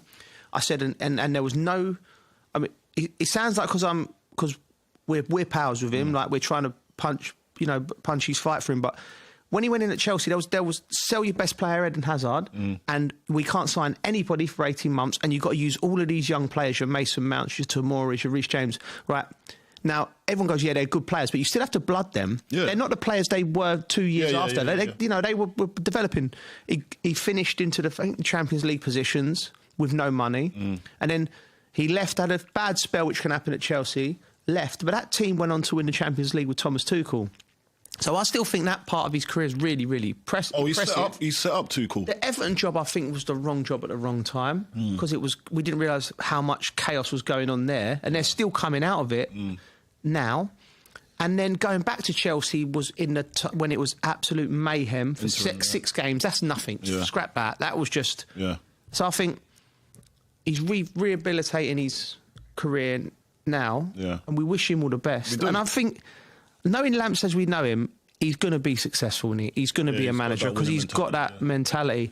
And that rubs off on the players. When you got listen, because you're a great player doesn't mean you're going to revert that into being a good manager or a decent manager. Yeah, you still got to know how to fill the room. Or know how to get the best out of each player. All of that is skills that might not have been practiced whilst you're a footballer. You could know the game tactically, technically, all you want, but football's a people's game. So if you can't get the best out of... So one good move what I thought he done when he was at Chelsea was employ Jody Morris, who was, at the time, well, a few years before, was the under-21s manager. So when they said that he was coming in, it was just the right move, because those boys knew who Jody was, and already had a relationship and a rapport with him. Jody and Joe Edwards as well. And Joe Edwards as well. They both at Derby with Frank, weren't they? Jody's at Derby with Frank. So seamless. He knew the players. It was seamless. So I don't think he gets enough credit for what he done at Chelsea the first time. But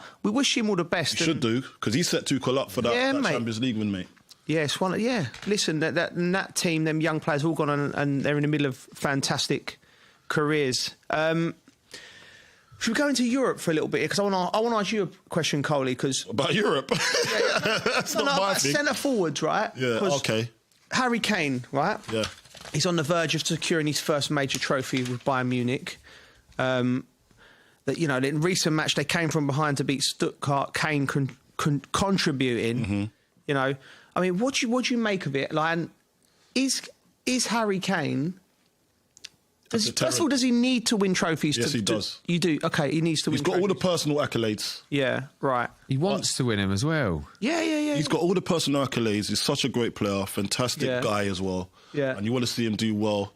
He's obviously he's Spurs, innit? Like, forget that part. He had to leave to try and have any kind of chance of winning a trophy for such a great career and a great player. Yeah. So now when you look where he's gone, so Bayern was the right candidate. It was just a bit weird when he's gone there. For the first time in years, he won no trophy. He must have been thinking, and what have I done? No, what people must have been thinking is, this guy's a deterrent to trophies.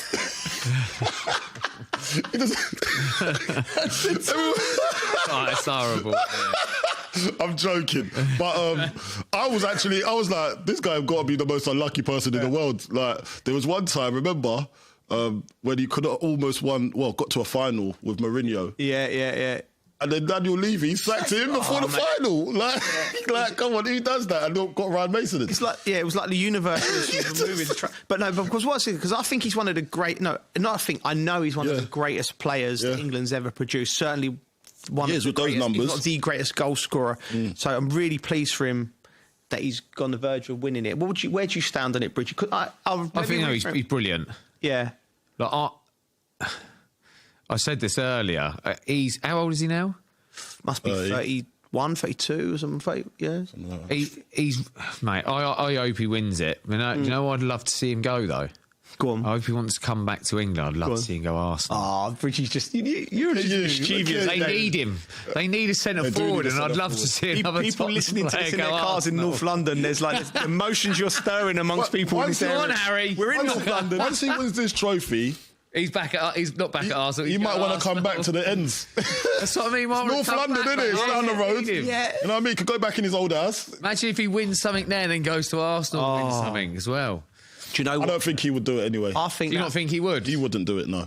I think they'll be like, listen, Big Sol still hurts Big Sol, doesn't it? He went from Tottenham to Arsenal and but that was straight from there was no gap in between. There was no. And it was. Do you reckon it's that bad if he goes Arsenal? For him, I do. Yeah, I don't think he can even consider. They hold him up like God over there, and rightly so. And rightly so. That will be salt in the wound. I think they'd just be happy with him if he went there and won something. What be happy with Arsenal? With Arsenal, I'm not sure about that, mate. I hope he wins. It would make sense, though. It would make sense because I look at it. It makes sense because they need someone. We're always talking about who could they get. Only if he wanted to come back to England, that is. They won't get him otherwise. I know. Only if he's desperate to come back. It's funny, because the Sol Campbell thing we was talking about a couple of weeks ago. Like the hatred's still there. Like he's still earning from it. He done an advert. I know. I saw it. Was it a Samsung advert or something? Big Sol's like he talks about the effect it had on his life. Then as soon as there was a deal on the tape, it was Google. It was a Google advert. The Google pixel. Oh mate, it was hilarious. Mate, if there's any one character to handle that kind of pressure, it would have been Sol, because he was like smooth, innit? Like he can just take things in his stride. If you're insulting him, he was like, okay, yeah. Just crack on. He's cracking. Like, it does hurt him. It must hurt. Yeah, like when the whole fan base that you actually grew up in that, in that system, and then I know. Man, and they're just always giving you a hard time, always, and they're so hurt. And then the worst thing about it, you've gone on to win something. Yeah, they can't really say nothing, but they still do. Yeah, but then he gives it back though, so you can't complain either. Yeah, it's a little bit different to like Ashley leaving Arsenal to go. Ashley Cole leaving Arsenal to go to Chelsea because, it worked out in the end. Yeah, but they thought it was all about money. Yeah, and it wasn't. There was a miscommunication there on how much he was going to get and how much they valued him. So, and then they labelled him Cashley. I remember that. That was great. And that stuck as well. It stuck. Cashley Cole. I think he said we'll have to get him on once, but I think he said the Cashley moniker actually came from Dennis Bergkamp because he had a dodgy number plate and he didn't realise that it looked like it said cash. Actually, he didn't. We'll get him on. We'll get him on to confirm that. It'd be nice to know nice story anyway. If Bergkamp did give him that. Ruben Amorim. We talked about him being the absolute nightmare for the press officer because he's giving out. Yeah. I think there's a little bit of he had a little something to say about Wayne Rooney, who I thought was back in the. He was doing the game, weren't he, for BBC or ITV? I can't remember it was. And former United star Rooney labelled Amorim's comments as naive, pointing to the team's poor league position. Mm-hmm. And I think Amorim has come out and sort of... I just think it's just... I don't know. What can he say, Coley? What can he say, Amorim? Look, for me, Amorim doesn't want to budge his style of football. Or he doesn't want to... And we talked about this before when... City was on here. City feels that he shouldn't change his formation. He plays a 3-4-3, doesn't he? And he doesn't want to come away from that. I don't think he's got the players to play that way. There's got to be some kind of bend.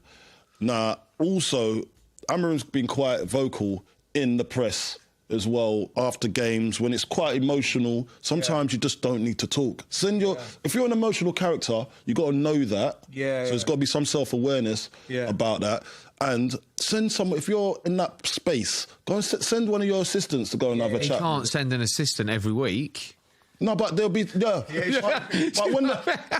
when they win, he was actually emotional. Send the kit man. But I'm saying, but when you're in that emotional space and you just want to get things off your chest, don't go. Don't go, because he's saying the wrong things. Well, I don't think what he said is that bad. No, but he said worse before. When you said about them like wanting to win the Premier League, that's what he's saying they want. It's obviously not the next step, so they've got to climb the table. I think he knows that. He's saying that's where we want to be. I get it. It sounds a bit... For some people could say it sounds a bit stupid at the moment because of where they are, but that's where they want to be. It's where they want to get to. They're obviously quite far away from it. He's just saying that's where they want to be. Where they want to get back to. Yeah, it's true.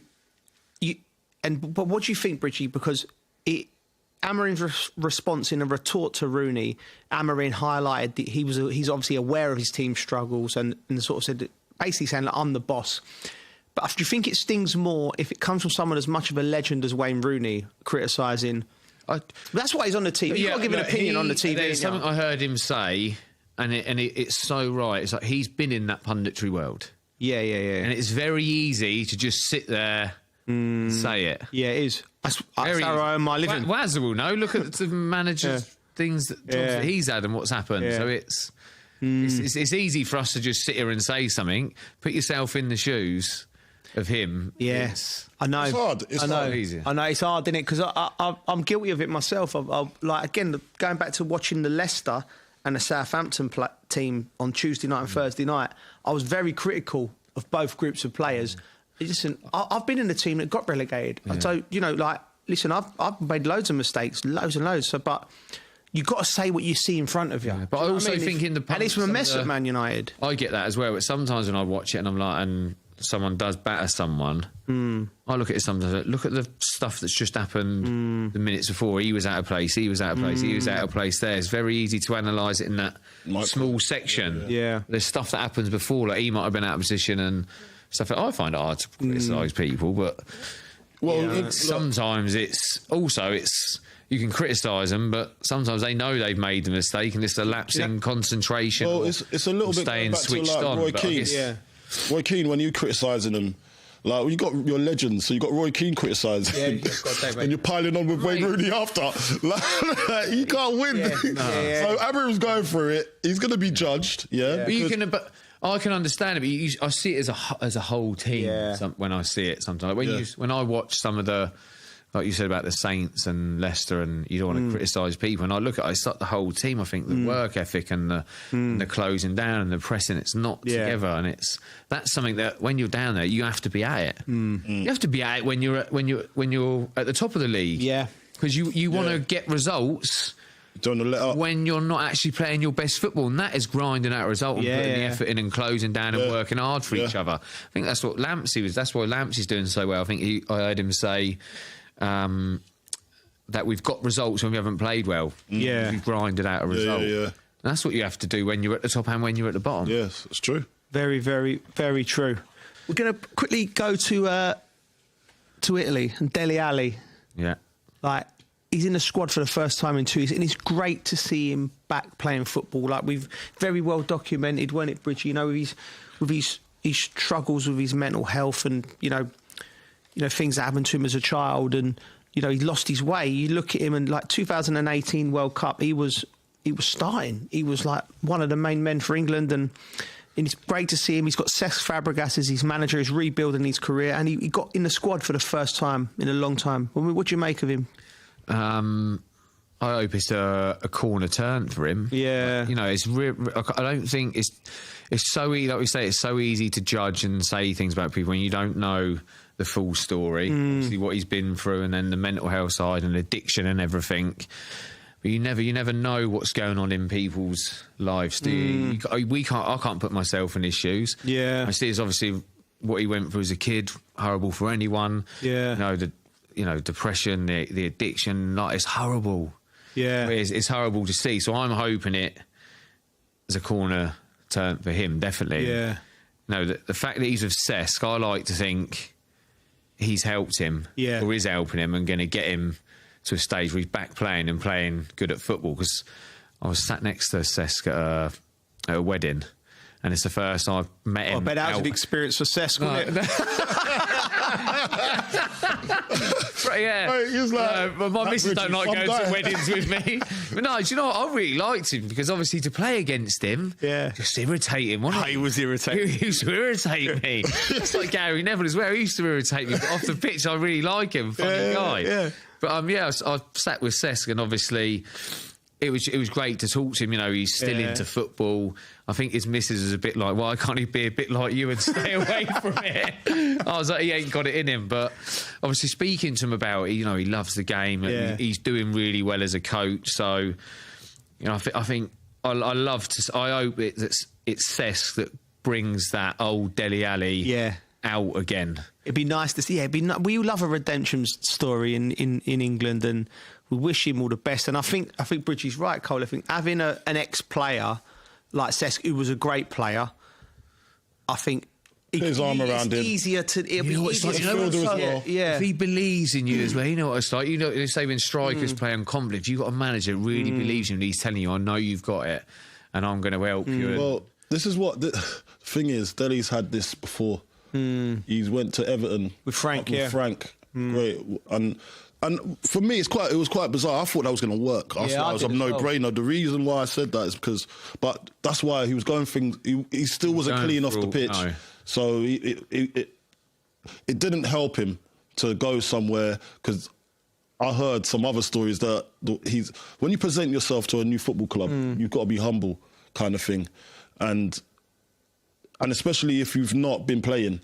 And you're going to need an arm around you, and you want someone to feel sorry for you a little bit and just try and coax you to get back to your form. I don't think that he approached Everton in that way. Yeah. So sometimes it's about self-reflection and how am I going to do things better the next time? Now you're going to another world-class player, that's going to try and do the same again. Now you've got to make this work because these guys play in your position. They understand what you need to do to be top tier. For everything he's been through... And like I said, it is getting that right. Yeah. But it's getting it's getting the help. And I think he's obviously gone through getting help. Yeah. So now... He thinks he's ready. I had a life coach over the last couple of years. And I got into meditation again. Yeah. Which I only did when I was younger at Southampton through Glenn Hoddle. Yeah. And mate, I've got well into the meditation again. It's like a total Zen. To be relaxed. It does zen me out. You feel better for it. I think they should teach kids it at school. I think it should be part of life. It should be like the curriculum. But no, going back to Dele, I think when he went with Frank at Everton, I think that was before he'd sort of had that outpouring of where he just admitted where he was in his life. So he's still fighting it. The ego will still be there, and he'd be angry that he's not playing, So, but I think now he's said, look, this is what's happened. This is why my career's gone off the rails. And now he's at the rebuild stage. Now this might be a new dawn for him. We all wish him the best. Oh mate, I'm rooting for Remember him. there was a time we was talking about Dele Alli when playing loads. Yeah. There was a time we was talking about Dele Alli when he was supposed to be the next Frank Lampard. He was going to take over from a goal scoring midfielder. That's because he was scoring at a frightening rate, mate. It was at ridiculous. one stage. So now you look at it, you think, come on, let me see you again. I know you got older, but now you've. Come on, you've got to learn by the mistakes from before. This is another chance you're being given. Just make sure that you just try and salvage what you got for the rest of your career, because it could be beautiful. You can make it beautiful, and you could be a really good success story. So that'll be a good book if you want to read it. If he done a book and he was successful at the end, that'd be brilliant to read. He'd be a good guest on here, by the way, Cesc. Oh, we'd love him. He would be. Budget, though, Geese. I don't know. We'd love to get. We'll have anyone on here. Yeah. Call in, mate. We'll have him on. I'm just looking at my notes, right? Why have I put this down? Kids' music. Discuss. What was we talking about in the green room? Oh, you talk about music. How important it is with music with the kids. No, you asked me what I've been up to this week. We were talking about Carter, and then I ended up bringing up music, and stuff. Yeah. So what, he's going to try and make that subject? Oh no, it's Mado's. Come on. Most of just my thinking about other things that you shouldn't be thinking about. Most of my week, this is going all over the shop, isn't it? Most of my week was to do with Carter, to be honest. Obviously, Am Parker, but I spent more time with Carter, which was playing tennis, taking him to the football, and actually built a trench. Yeah, which looked like you was burying a body in the back of his... I sent him a video and it looked like he'd built something for a coffin to go into. Mate, Carter's into the war. He's part into this, isn't he? Like, so he's literally, mate... playing the part. It's like you could fit a body in it, but he's building a trench across the garden for when he plays war and stuff. Tyre wheels and that? Yeah, so it basically had Sunday off. And in the end, it was just like, what do you want to do? Didn't want to do this, didn't want to do that. I want to build a trench. I went, well, sun's shining... I've played tennis, I've done this, so I don't really want to build a trench, mate. I think you should do it. You know what I mean? You know, delegation. You want to go in the army, you want to do this, maybe you should do it. I will. So he's out back just digging up the garden. Digging up the lawn. And I was just listening. He's out back digging up the lawn. And I was listening to some music, having a glass of... coffin as well. What have you done, Bridgie, man? Is this like, when you're like... They saying like, you're such my good friend. If I'm standing over someone's body, I'll call... don't call me geese. I can't help you. Whatever you've done. Building a trench. That's nuts, man. And then, it was just... I was listening to music while he was doing it. And then I was listening to music with him in the car. And then Frank made a comment to me of like...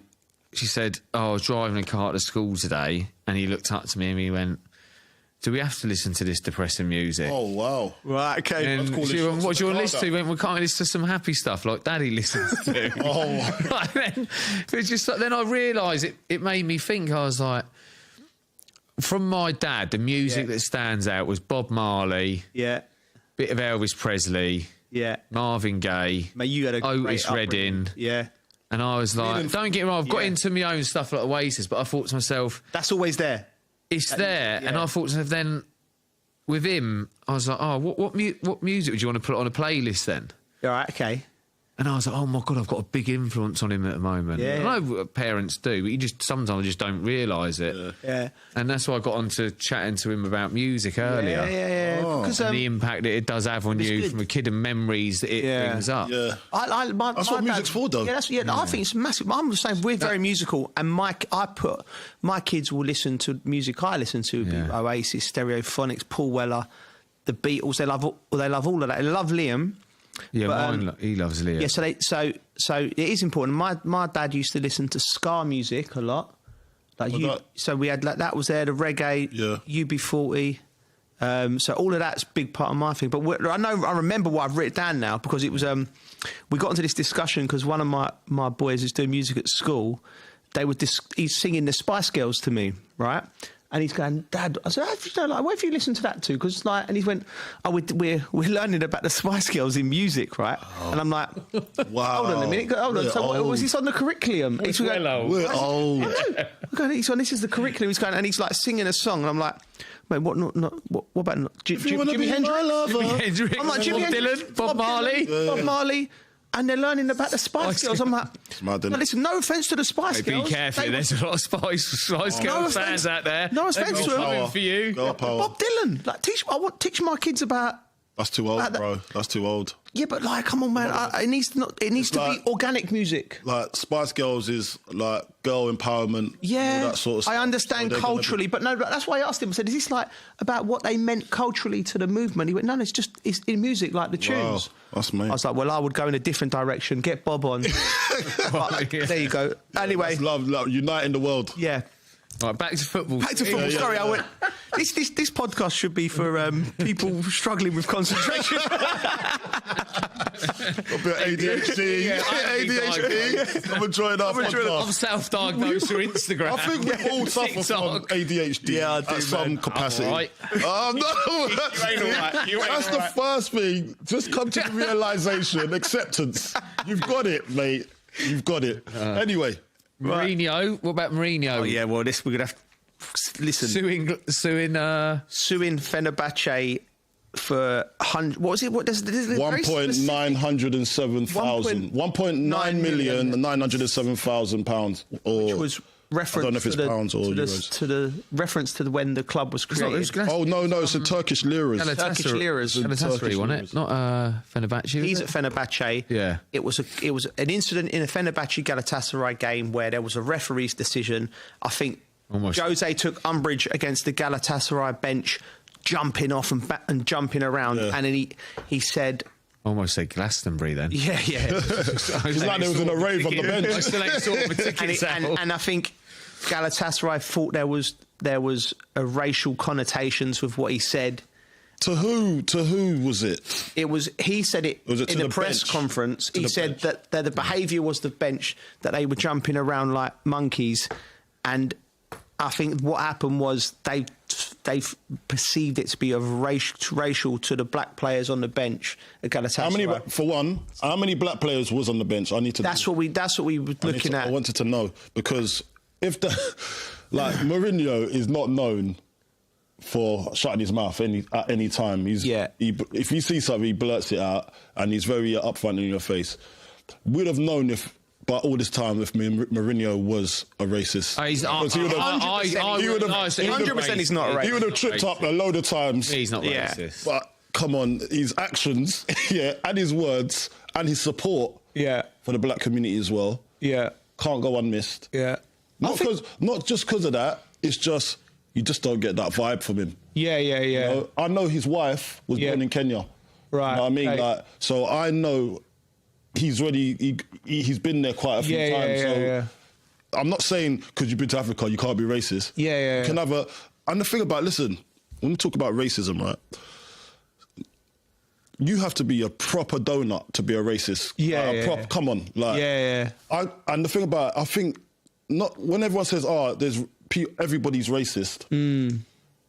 It is to some degree, but I wouldn't say it's racist. I'll say it's an unconscious bias. So there's a lot of unconscious bias going around. And you'd say, oh well, he looks like me, so that's why I kind of gravitate to him. People, that's why they need to listen to Bob. It's a soul thing. I'll gravitate to you because I like your vibe, I like your energy. It's nothing to do with your colour or anything like that. So now, me talking about Mourinho, now I'm linking it. Mourinho is that type of guy.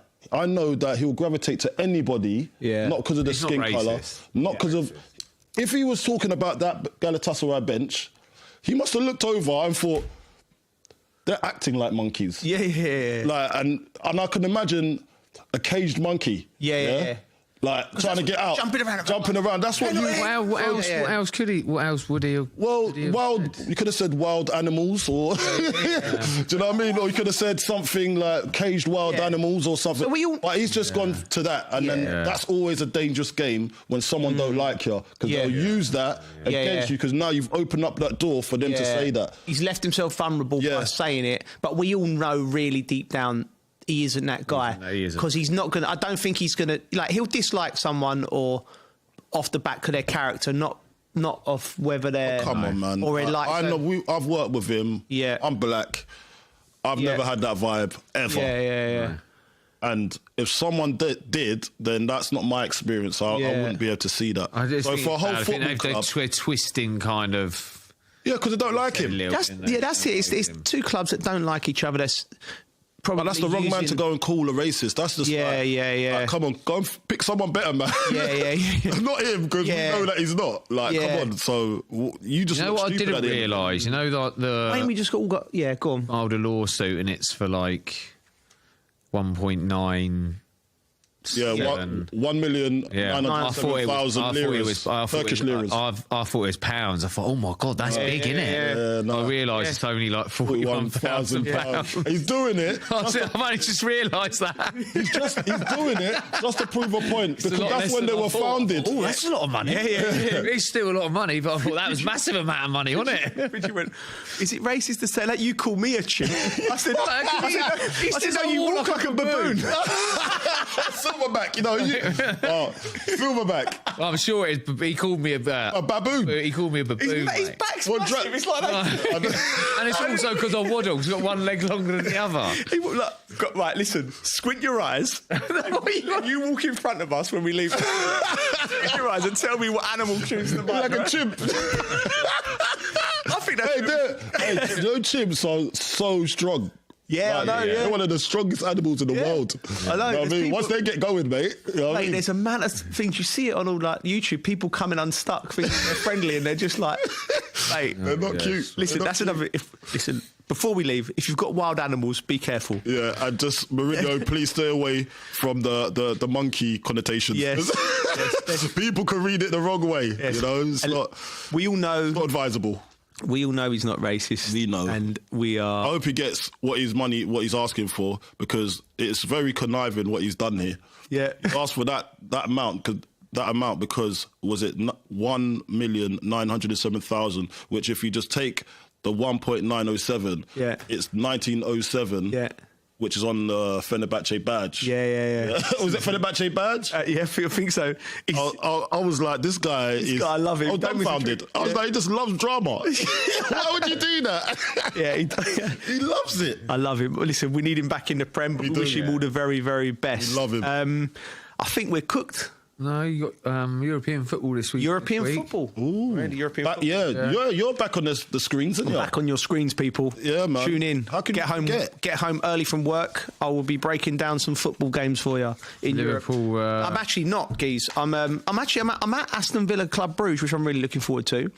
I think that's that. You know, I love going to Villa Park because they, you know, when you get a new team in the Champions League and they're rocking and rolling, everyone, the energy's like. It's mustard going there on the Champions League night, so I'm looking forward to that. But I think this could be a final. It's such a good game. Liverpool versus PSG. PSG have not lost in 22 games. They're rocking and rolling. Dembele can't miss.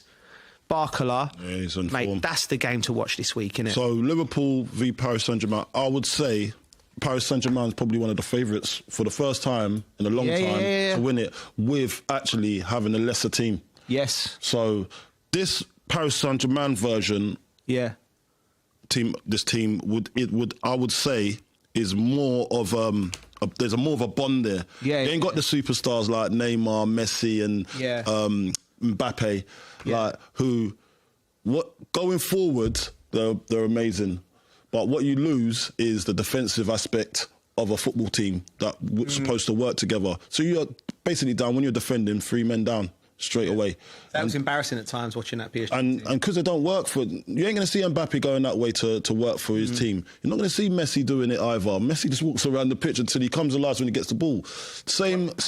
Yeah, and same as Neymar. You don't know them for their defensive culture. So it's good to see that they've got good players still, but they all work for each other, and that's the main thing for me. So with all the chat about Salah over the last week or couple of weeks, Ballon d'Or,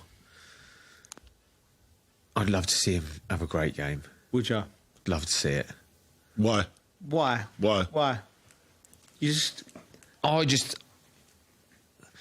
with all the chat that was happening about him, I'd love to see. Like, I'm not, obviously, Man United and teams you dislike. Liverpool aren't one of the teams that you would say... Like, you know, if say who's going to win the Premier League... Yeah. I'd pick Liverpool over a lot of people. Yeah. And I'd love to see them go on and win it. And Salah be on absolute fire. Yeah. And get what I think he probably deserves. Ballon d'Or. Yeah. Mate, I was having a chat about this, about Salah and his influence on the game and what he's done in the Premier League the other day. And he's got to be respected for, what he's achieved thus far. He's got to be given his flowers, as I said before, but at the same time, he's got to be in the conversations with the Thierry Henry of this game. He's got to be in conversation with Alan Shearer of this game. Yeah. He has to be there now because people are still not respecting what he's done. The disrespect is, whenever you mention those type of players, I think it's the nostalgia in people to say, there's no way he's better than that. Mate, his numbers are crazy. So, yes, you're right, Bridgie. I would love to see him go on to win the Champions League because if anyone deserves it and who's been keeping that club afloat with goals and his output in the game and actually how many goals he's set up. People don't talk about that enough as well. He changed his game because remember, everyone's saying he's too greedy, But But then he actually now brings the other aspect when he's setting up a load of players too.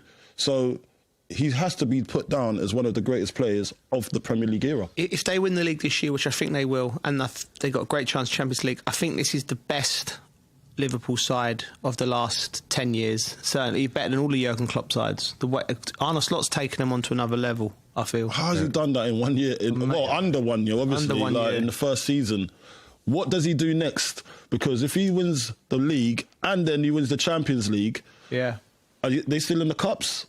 Are they still in the cups? No, they're not in the FA Cup. They're in the League Cup final, weren't they? In the League Cup final. So he got treble. Imagine he gets a treble on his first year as Liverpool manager. Where does that take him? Does he just quit after that? Someone was comparing this season to Jose's first season before.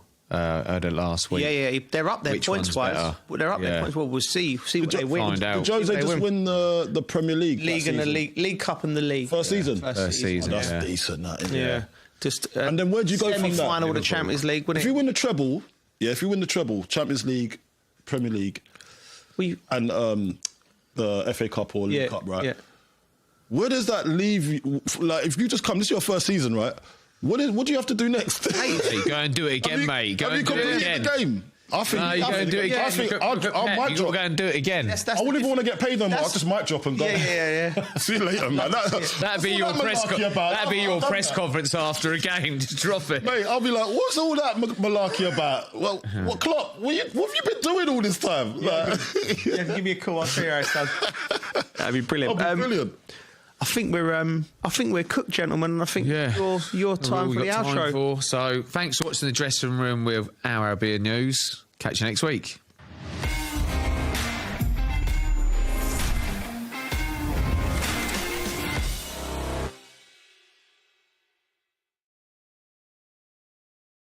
At our Arabiya News, we go beyond the headlines. From the latest breaking news to in-depth coverage of global events.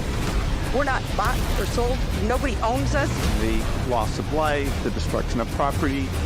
The conflicts are such a terrible thing. Context and analysis to help you see the full picture. The world is in a very dangerous place. Join us on Al Arabiya News. It's very impressive. Where knowledge meets perspective.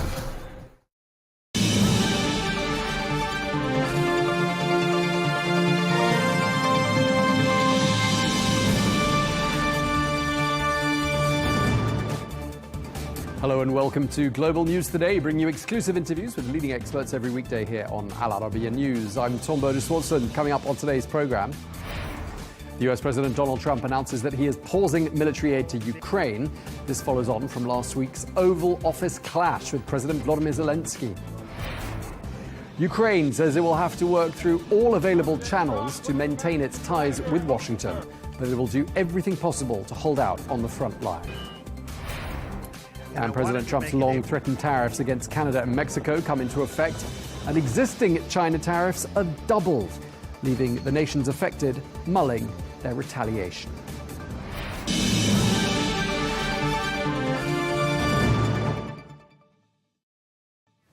Hello and welcome to the programme. It has been 4 days since that very public clash between the Ukrainian President Volodymyr Zelenskyy and the US President Donald Trump in the Oval Office. And now the US is saying that it is suspending all military aid to Ukraine, ramping up pressure on Kyiv to negotiate with Russia. Well, President Trump, who says he wants a quick end to the war, has criticised President Zelenskyy for not being, quote, more appreciative of US support.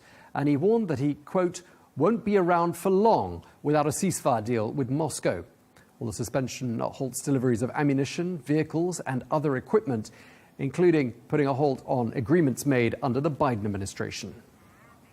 Well, I just think he should be more appreciative because this country has stuck with them through thick and thin. We've given them much more than Europe, and Europe should have given more than us because, as you know, that's right there, that's the border. I want to see it end fast. I don't want to see this go on for years and years. Now, President Zelenskyy supposedly made a statement today in AP. I'm not a big fan of AP, so maybe it was an incorrect statement, but he said he thinks the war's going to go on for a long time. And he better not be right about that. Now, maybe somebody doesn't want to make a deal, and if somebody doesn't want to make a deal, I think that person won't be around very long. President Trump speaking there. Meanwhile, in an interview with Fox News, the US Vice President J.D. Vance opened up about the heated Oval Office meeting. Here's what he had to say. Let's go back to the Oval Office Friday. Yep. From your perspective. Yeah, great TV. As the president said. What I noticed is that for the first 25, 30 or so minutes, he tried to sort of bend over backwards to be gracious and kind to Zelenskyy, even when Zelenskyy was kind of needling him. And then when it really went off the rails, of course, is when I asked, or you had a Polish journalist who asked a question, the president answered it, and then I answered it, and then something about my answer just really set Zelenskyy off. And I do think that there was just a certain sense of, there was a lack of respect, there was a certain sense of entitlement. I really don't care what President Zelenskyy says about me or anybody else, but he showed a clear unwillingness to engage in the peace process. That's the real breakdown, is I think Zelenskyy wasn't yet there, and I think frankly now still isn't there. That was the Vice President J.D. Vance speaking there. Well, the US President Donald Trump has reiterated that the Ukrainian people are the ones most affected by the war, insisting that it should end soon. Well, many Ukrainians woke up to the news that President Trump had paused military aid in their fight against Russia, and that now they're grappling with the consequences of this decision. Let's hear their reaction. I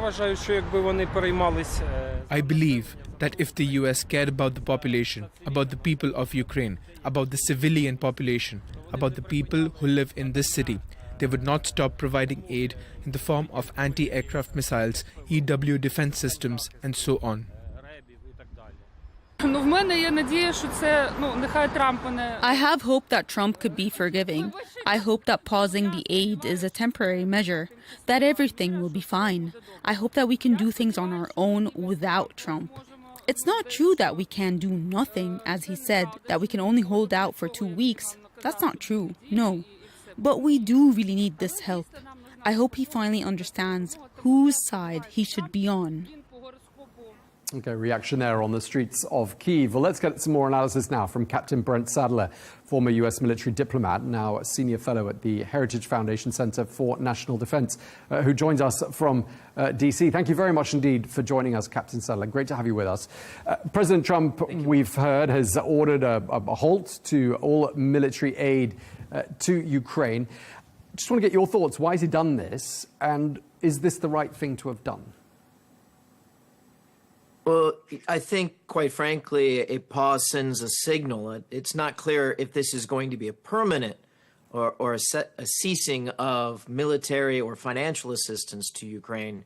But the pause definitely underscores the significance and the seriousness that President Trump is approaching the ending of hostilities through a negotiated solution, a peace, and hopefully a lasting peace. Yes, well, obviously it takes two sides to reach that point. I mean, are you of the view that the Russian President Vladimir Putin is also serious about negotiating a fair and realistic peace with Ukraine? Well, I think that's yet to be seen. I mean, all that's been occurring the last few weeks with the new administration here in D.C. under President Trump, led by General Kellogg, is really a sensing and trying to set the contours and the conditions to which both sides could come to the table for negotiation. Of course, it does take both Ukraine and Russia to want that negotiated solution for it to actually go forward, if it's not to be a delay tactic for rearming and recommencing hostilities. But I think the reality that we have to acknowledge here is that both the Ukrainians and the Russians independently feel that they still have a lot of fight left. So unfortunately, getting to a peace negotiation sooner is probably not going to happen until after there's another series of offensives by both sides. Yeah, and a rushed conclusion to the war, I mean, it's not likely to result in a lasting conclusion, is it? The devil's in the details on this, and I think both parties have to come to the table and negotiate what the line of effective control will be, and how that geography, the territory, is actually settled will determine if it actually will be a lasting peace. And neither side's going to get exactly what they want, but both sides have to be in a position that if the other one were to reinstigate hostilities, the cost or the consequences of that on the battlefield, not talking economics, talking about the military reinitiation of hostilities, would be so high that both sides would not dare do it. Just before we cross to you, we heard a clip of the US Vice President J.D. Vance speaking to Sean Hannity on Fox News. And one of the other things he said, apart from the clip we aired, was, quote, the Russians are going to have to give up stuff. The Ukrainians are going to give up stuff. But, you could argue, looking at it from the outside, Ukraine has already given up quite a lot of, quote, stuff. And that's been given up on its behalf by the US president, who said, they'll never join NATO, the 20% land of their territory that is occupied by Russia will not be returned to Ukraine. So that's been put out there. I mean, what's Russia giving up in all of this? And again, this is the devil in the details, and we have to start from a realistic position here. Can Ukraine, short of direct involvement of European countries, the United States, to help fight in the conflict, short of that, does Ukraine have the capacity to eject the Russians out forcefully from Crimea and the 5 oblasts that President Putin annexed? Now, 2 of those 5 oblasts were never part of the Russian Republic, going back to Khrushchev's time. So there is a historical precedent for a negotiated where this line of control will be. But again, it doesn't necessarily mean that the world has to accept Russia's annexation, whatever comes out of the negotiated solution. Again, going back to the end of World War II, no one in the West acknowledged the annexation or the occupation of the Baltic states by the Soviet Union. So again, you can have a peace, but you don't have to acknowledge where that line is necessarily. Now, we've heard from the Trump administration that if Ukraine's leadership demonstrates a good faith commitment to peace, perhaps this idea of pulling all aid will be reconsidered. We're just hearing, in fact, the Ukrainian president has said, quote, last Friday's meeting with Donald Trump was regrettable and it, quote, did not go the way it was supposed to go. I mean, that sounds like an apology, regret. Is that likely to have the desired effect? Is that likely to bring about a reconsidering of this opinion by the US President Donald Trump?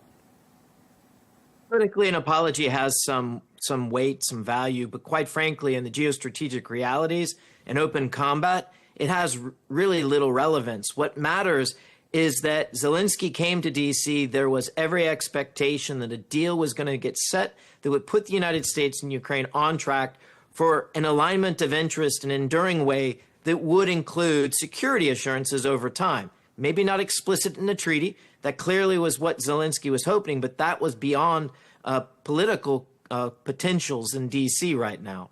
But his behavior in the White House really set things back unnecessarily.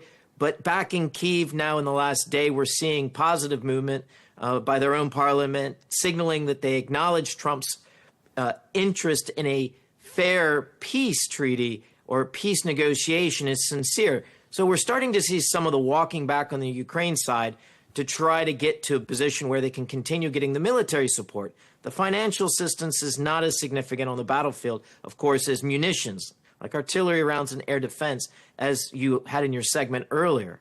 But again, the ball is in the Ukrainians' court to get back to the table and show that they're willing to enter into a deal that can get to a lasting peace with greater assurances for security for them into the future. And again, the movement by France and the UK in this regard with offering up peacekeepers into, or at least troops in Ukraine, this is the type of tangible things that can become real once the fighting stops. I mean, everyone wants an end to this war, of course.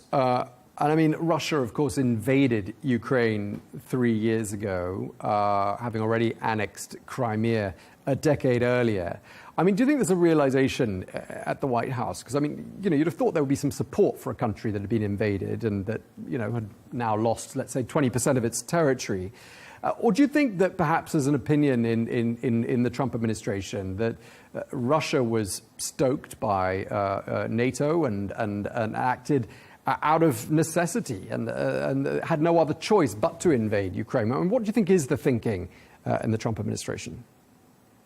My dealings here in Washington, D.C. with many of the folks that are in or adjacent to the administration, I don't pick that up. And my assessment is NATO expansion, quite to the contrary, has actually prevented It's the worst behavior by the Russians. Historically, we can go back and look at the record on that, interventions even from the Soviet times.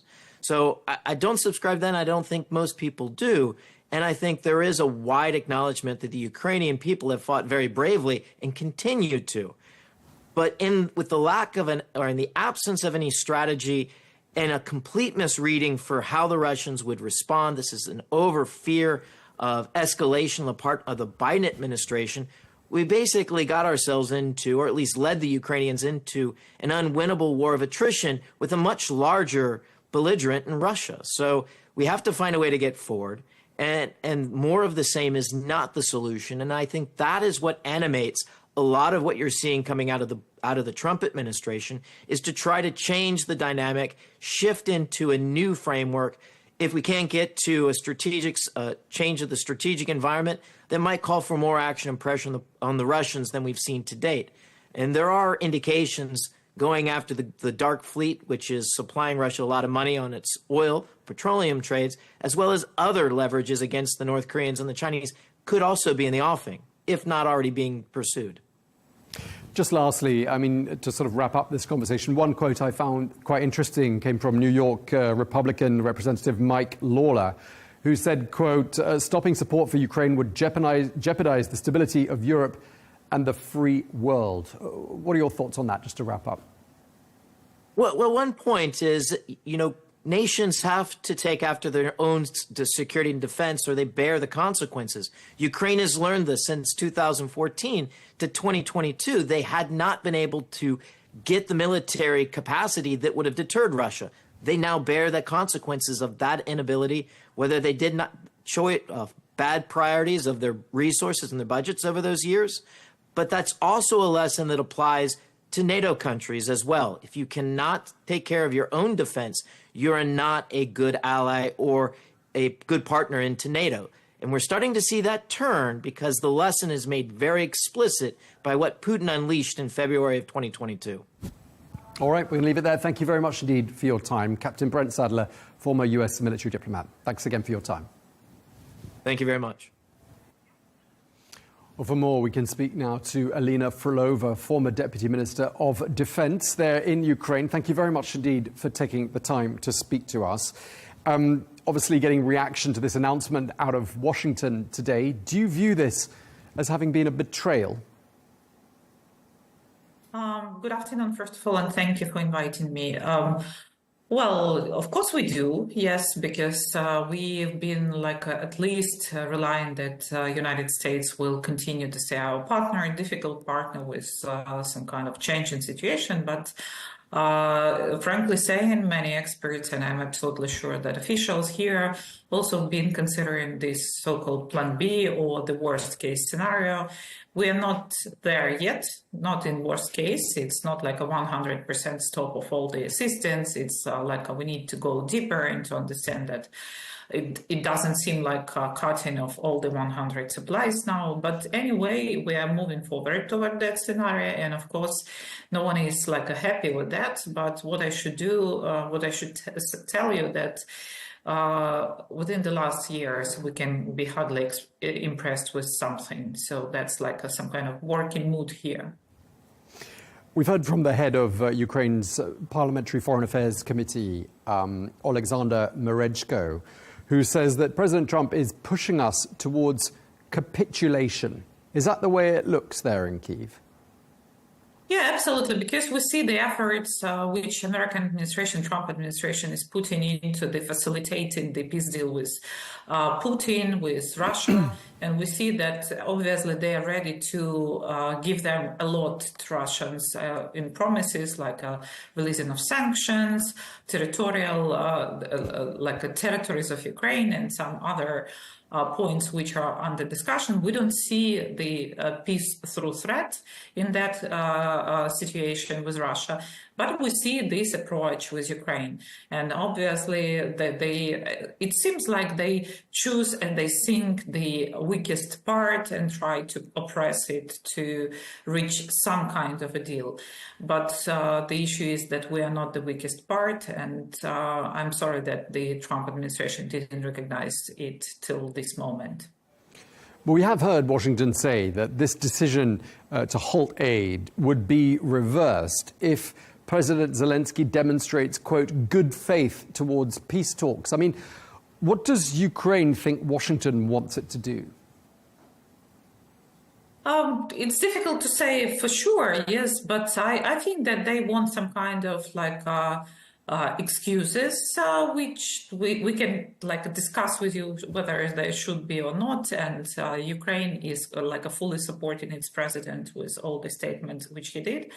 And so they want excuses, they want some deals to demonstrate that Trump is on a victory position. And I think that they want us to fit into requirements of Russians so that do not make some kind of opposition and sign the papers and here it is, deal on the table. But we're not speaking about a 1 month period for Ukraine. We're speaking about long-term projections. We've been in this situation already in 2016, 17, 18, 19. We came to 2022 and we do understand that any deal can be sustainable without long-term guarantees and sufficient support of Ukrainian army and economy.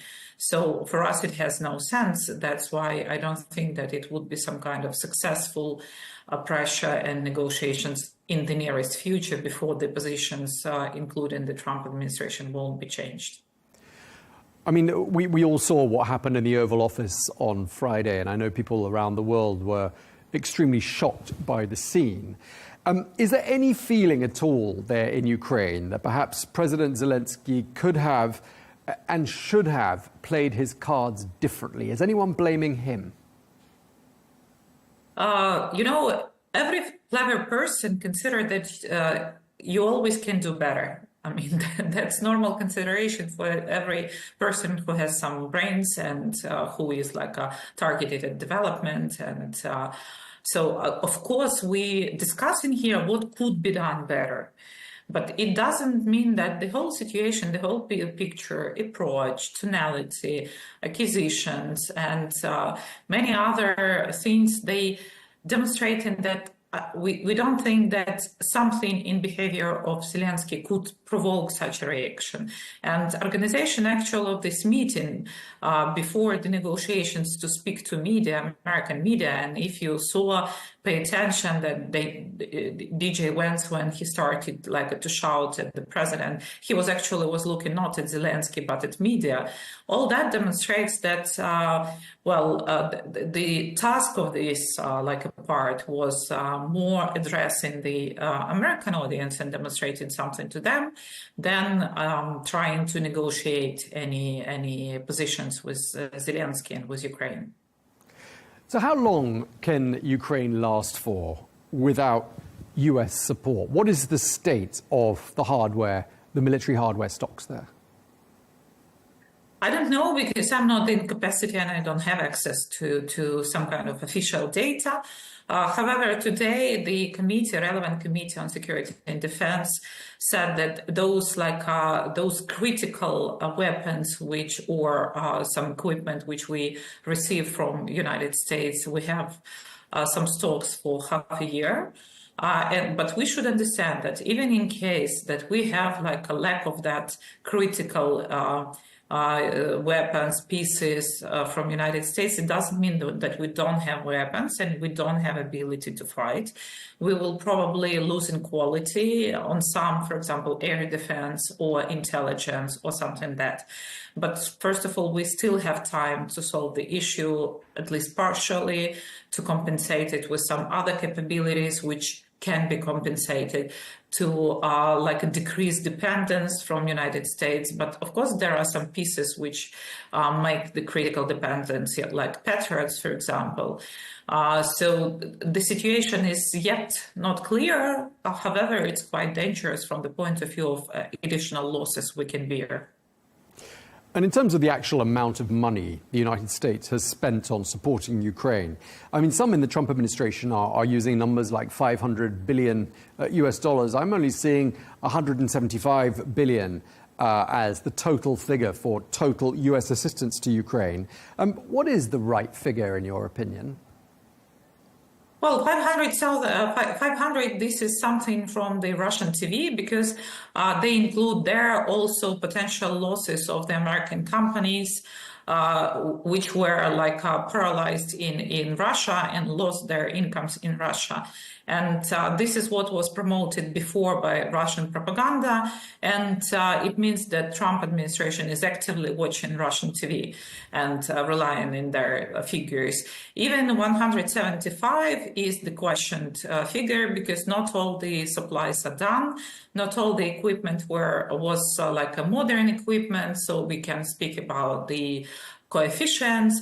But anyway, we cannot look back, because it was granted, like a granted equipment, and we cannot say that it was like something we need to pay back. But at the same time, even the figure 175 is some kind of questioned. And if we will compare with EU gave like at least the similar amounts, even more. And if you was looking at the latest events, for example, Danish government said that they will provide us 11-something billion for this year, which means half of those money which usually United States is given. So we're not speaking about something very crucial for United States in situation when they are interested in ending up this war without personal involvement and troops on the ground. Okay, so in terms of getting that money back, the United States suddenly says it wants that money back, and the Vice President, J.D. Vance, on Fox News has called on President Zelenskyy to accept this minerals deal. How do you feel, and how do ordinary Ukrainians feel about that deal? It's obviously a blackmail, and in very like we don't know even how to call this manner. However, the type of the documents which was prepared and published before these negotiations in White House was quite different from the initial agreement, and actually it was a memorandum without legal obligations to do something.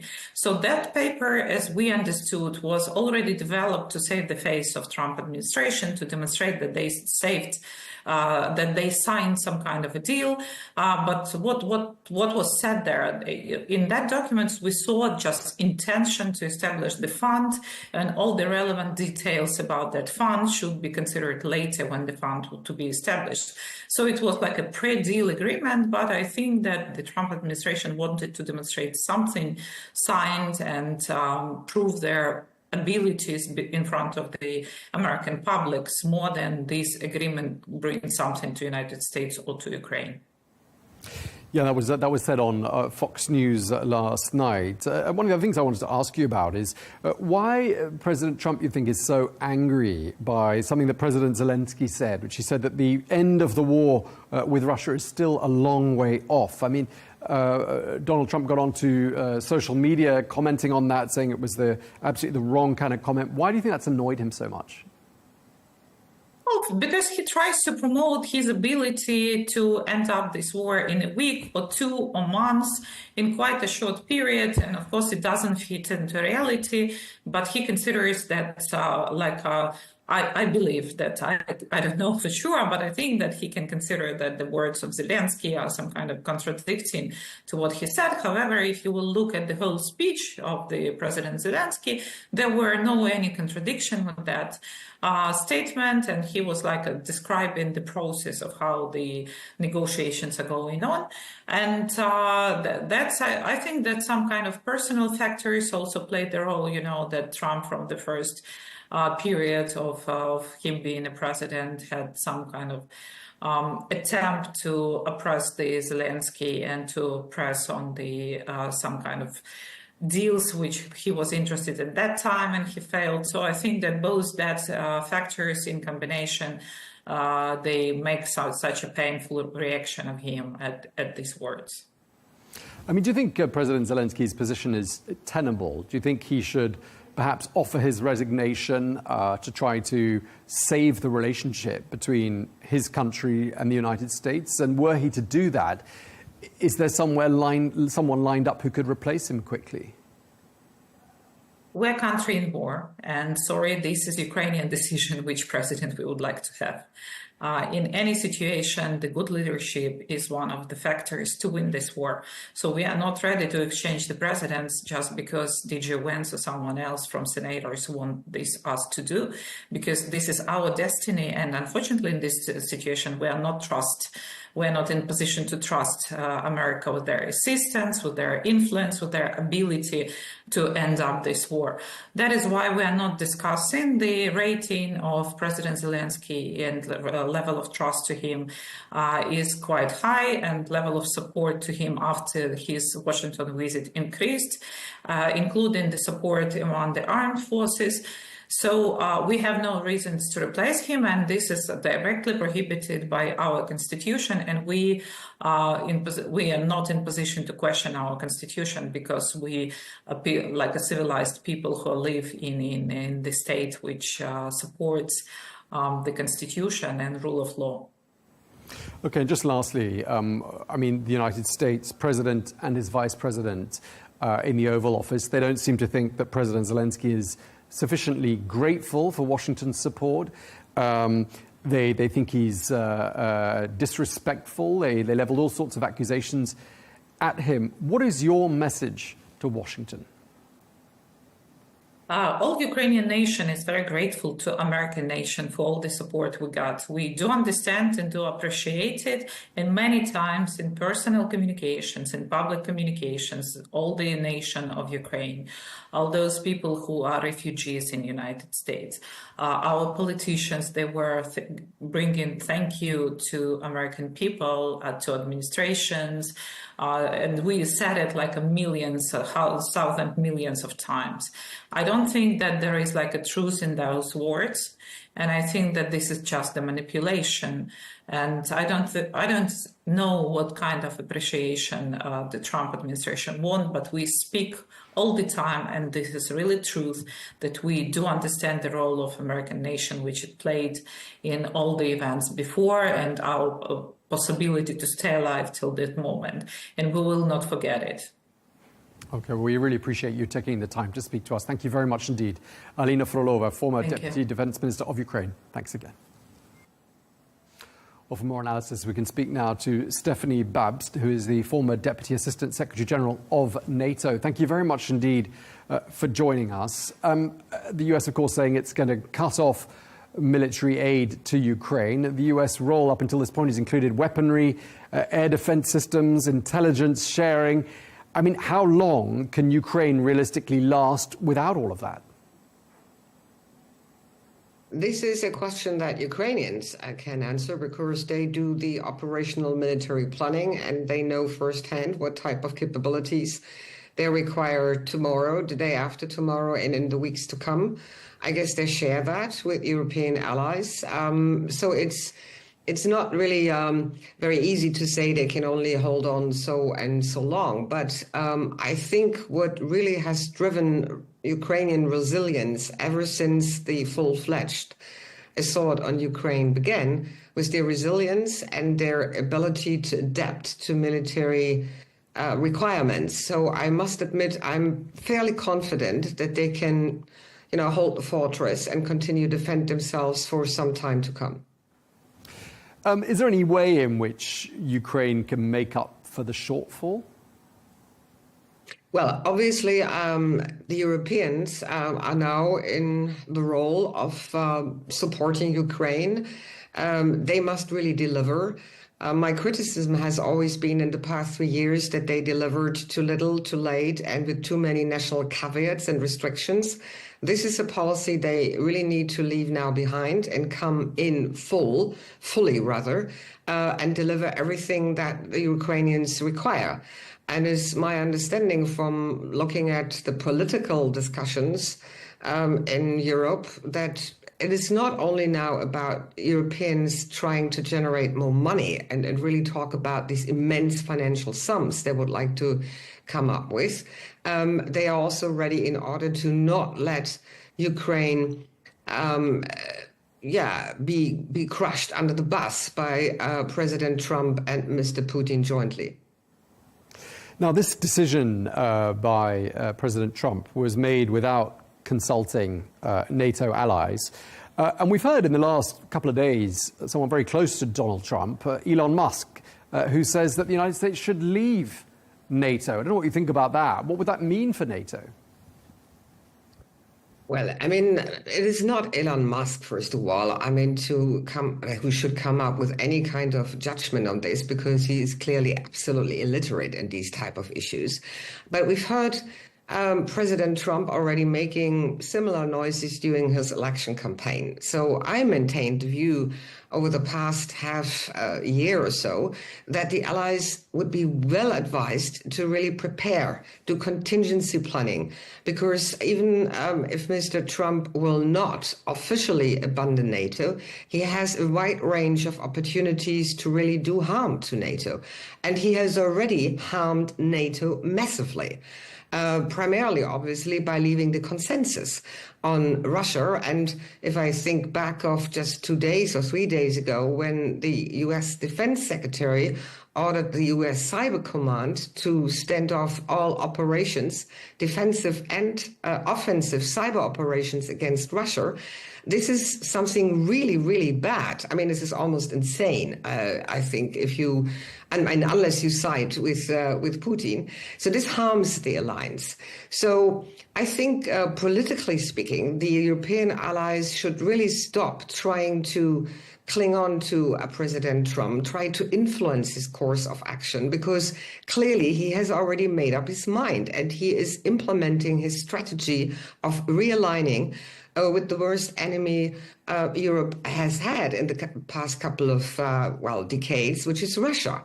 So I think we need to be realistic. Transatlantic relationship is is unraveling in front of our eyes, and we need to prepare for the unthinkable and try to prevent chaos and disruption. So if the United States were to say we will no longer prepared to stick to Article 5, then they should bloody hell say so. And then the Europeans have a chance to hopefully orderly prepare for a withdrawal of NATO. But this disruptive type of daily spontaneous statements by the White House is really not only annoying, it's really very disruptive. And so it pushes the Europeans always back into the reactive corner, of which they really need to get out. Sure, and we saw some pretty major disruption on Friday in the Oval Office, which President Trump said will make for great television. And certainly, we're all talking about it. What went through your head, just out of interest, as you saw those events unfold? Both President Trump and also his Vice President Zelenskyy and the entire MAGA gang. Vance, and the entire MAGA gang behind. They have never been very sympathetic to President Zelenskyy. Never. I mean, this is something which you could see, for months unfolding. He is somebody complete opposite to them. He is somebody who has principles. He is somebody who fights for the rules-based order. He is somebody who has courage, who has balls, and these are all characteristics they lack.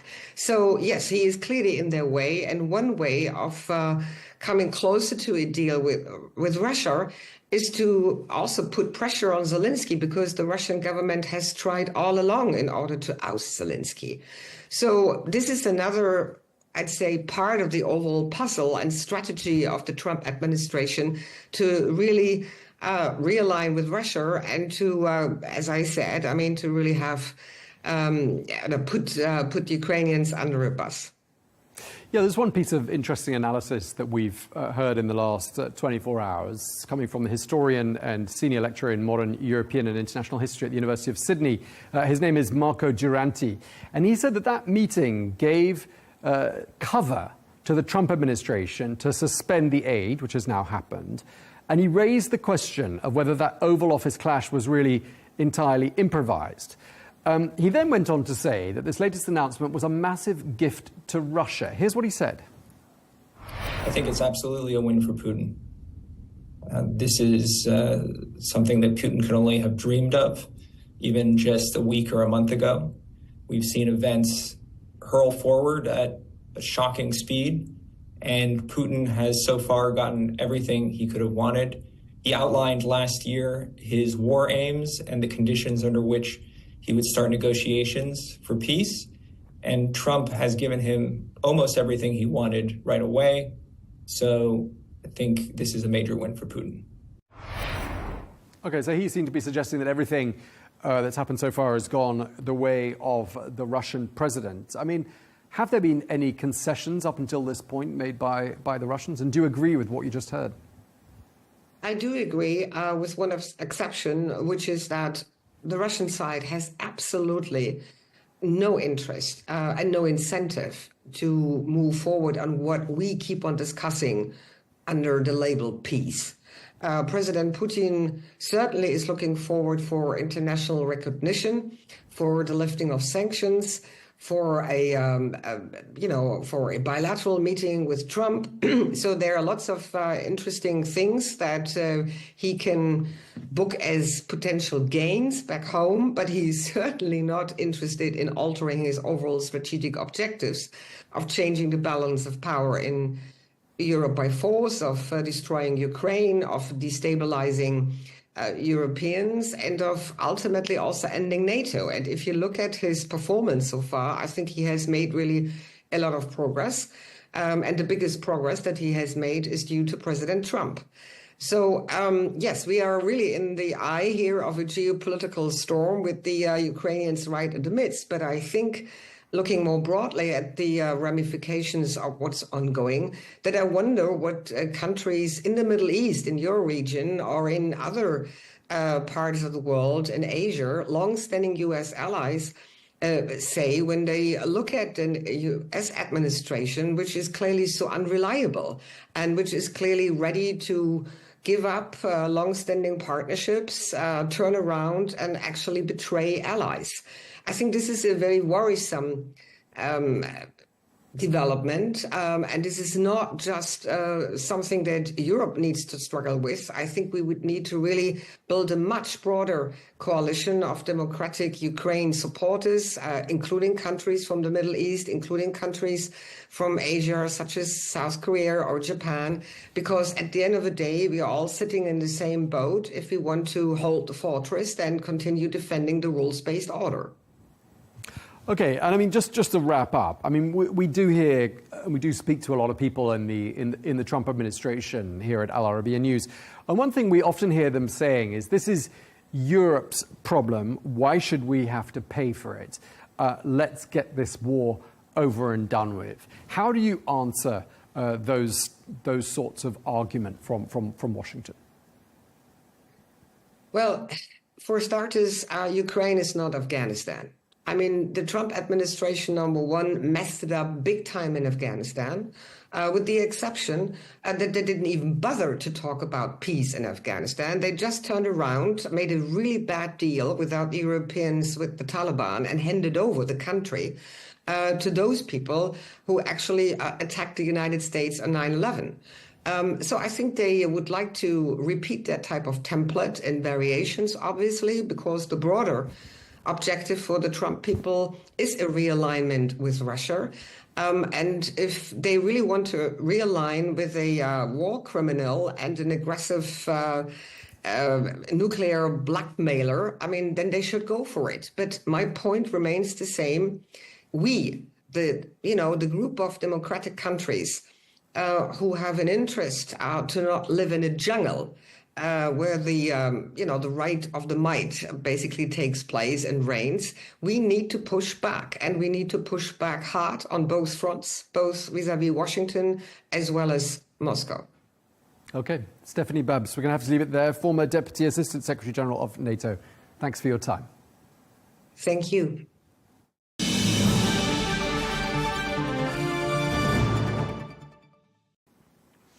Meanwhile, in other world news, a possible trade war erupted today as the US President Donald Trump's new 25% tariffs on imports from Mexico and Canada took effect, alongside a hike in Chinese duties from 10% to 20%. Well, the move has thrown the US into a trade clash with its top three partners, rattling global markets and sparking possible costly retaliation from Washington's North American allies. Well, President Trump did warn yesterday that the 25% tariffs on Canada and Mexico would come into effect today. And he also made it clear that reciprocal tariffs would begin on the 2nd of April, adding that there was no way for Mexico or Canada to avoid the tariffs that he'd promised to impose. The tariffs, as you know, will start a week earlier than the reciprocal, which is going to be on a couple of weeks earlier. Reciprocal tariffs start on April 2nd. And I wanted to make it April 1st, but I didn't want to go April Fool's Day, because that costs a lot of money, but that one day. But so we're going April 2nd. So what they have to do is build their car plants, frankly, and other things in the United States. No room left for Mexico or for Canada. No, the tariffs, they're all set. President Trump speaking there. Well, Beijing has retaliated with tariffs of up to 15% on a broad range of U.S. farm exports like soybeans, beef, fruit and vegetables. It's also added some 24 more U.S. companies to its list of those facing export controls and other restrictions. Meanwhile, Canada announced it would impose tariffs on more than $100 billion worth of American goods over the next 21 days. Let's be clear. If Trump is imposing tariffs, we're ready. We are ready with $155 billion worth of tariffs, and we're ready with the first tranche of tariffs, which is $30 billion. Well, let's get more analysis. We can speak now to Ambassador John Verino, who is the former Deputy U.S. Trade Representative and former U.S. Assistant Secretary of Defense, who joins us now from Washington. Thank you very much indeed for taking the time to speak to us. President Trump said last month that these tariffs are a big deal and the beginning of making America rich again. In your view, are these tariffs the right way to go? No, they're not. The president sees tariffs as serving multiple purposes, partly revenue, partly leverage, but mostly, frankly, for protection. So there have been some who thought these tariff threats were mere threats to address other problems, but it's clear from the first Trump administration and this most recent actions this week that the president views tariffs as a positive tool for reindustrializing America. I think they will turn out not to be a good tool for that purpose, but he is the president and these are his views. Sure. I mean, have we ever seen anything on this scale before? Can you remember a time when tariffs like this were ever imposed on trade partners? Well, certainly not in my lifetime. You know, you'd have to go back to, frankly, the 1930s when tariffs were seen by, many countries as tools to protect their domestic industries. But the Great Depression and trade retaliations and trade wars, I think, proved that those were not useful tools and that trade on balance is a win-win for countries and companies and certainly consumers. And viewing trade as a zero-sum game is just inaccurate. But unfortunately, it's the mindset of President Trump with regard to many things, including trade deficits and tariffs. What's this all about? I mean, what are these tariffs aiming to achieve? And we've had so many messages, some messages suggesting it's about fentanyl, others saying it's about an unequal trade balance, others suggesting it's about immigration. What's your take? Well, I think unlawful immigration and fentanyl crossing the border, are issues the president has been concerned about, and I think do warrant some addressing. I don't agree that tariffs are the way to address those problems, but I think the use of those issues to justify under the statute these new tariffs is merely just a reflection of the president's desire to have these tariffs. And it seems as though there was very little Canada could have done to address those two issues, since, frankly, the Canadian border is really not a factor in those issues. So I think those issues were raised up merely to justify under the statute that he is using for these tariffs. But I think it's more just a reflection of, as I said, the president just believes tariffs are a good thing and sees them as a way to reindustrialize the U.S. economy, notwithstanding the fact that most 80% plus of industrial jobs that have been lost over the past 40 years in America and in other countries have been due to labor-saving technologies. A modern factory just requires a lot fewer people working in them. And that is not going to change because of tariffs. So we've got a situation where we've got 25% tariffs against Canada and Mexico, 10% plus another 10% against China. Now, those countries are almost certainly going to retaliate if they haven't already. Beijing's announced some countermeasures of its own, targeting American agriculture and food products. How hard can those countries hit back, and what might that do to the U.S. economy? They as you know, they have announced and certainly will retaliate. I think if for no other reason than, national pride, frankly. So, the U.S.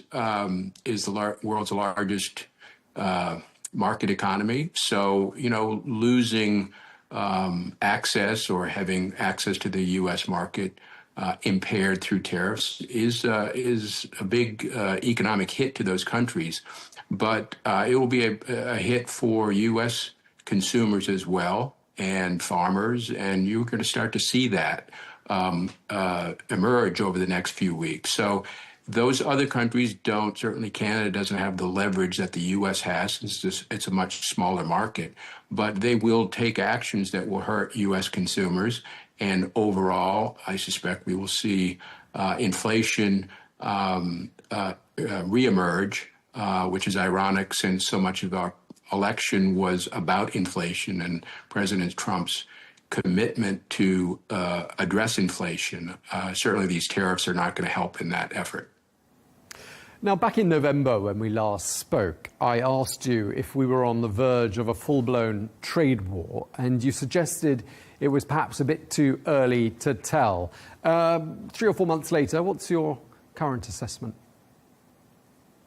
Well, I would say we're much closer to such a scenario now. As I said back in November, there was still, some question in some people's minds whether these tariff threats with regard to Canada and Mexico and other threats, frankly, are mere leverage tools for negotiating better terms of trade. But I don't think I think enough time has passed and actions have been taken by the president that suggest that these aren't just threats. The president believes that tariffs are good for America. He announced also this week plans to impose tariffs on agricultural products in April and suggests that that's good for American farmers. And we'll see if they agree. I suspect they won't, because they will be retaliated against, as we saw in the first Trump administration, where effectively the U.S. soybean market to China was lost. And I suspect we're going to see further examples of that, not to mention the negative impact on U.S. consumers. And there's a lot more people who eat food than grow food. Sure, so there's going to be quite a bit of pain, it would appear, in many different places as a result of these decisions. But could there be another outcome, which is more dialogue and perhaps a solution? I mean, is that a long way off, do you think?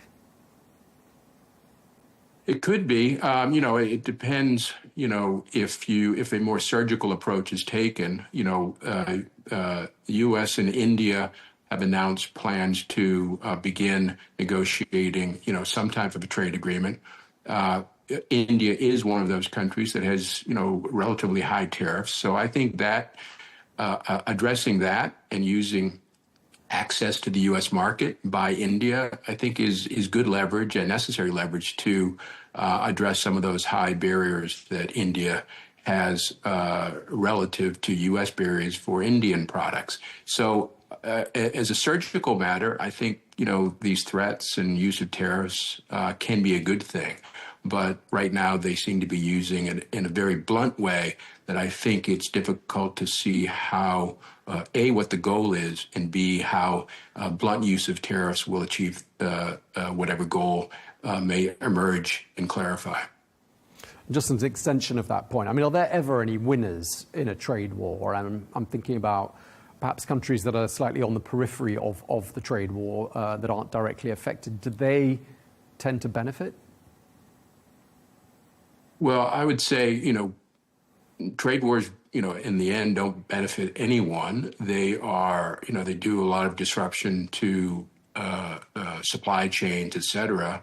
And consumers and producers' arrangements are in place for a reason because they make economic sense. And to the extent that governments step in through tariffs or other measures to disrupt those relationships, then almost by definition that is suboptimal. So I don't think this will be good long term.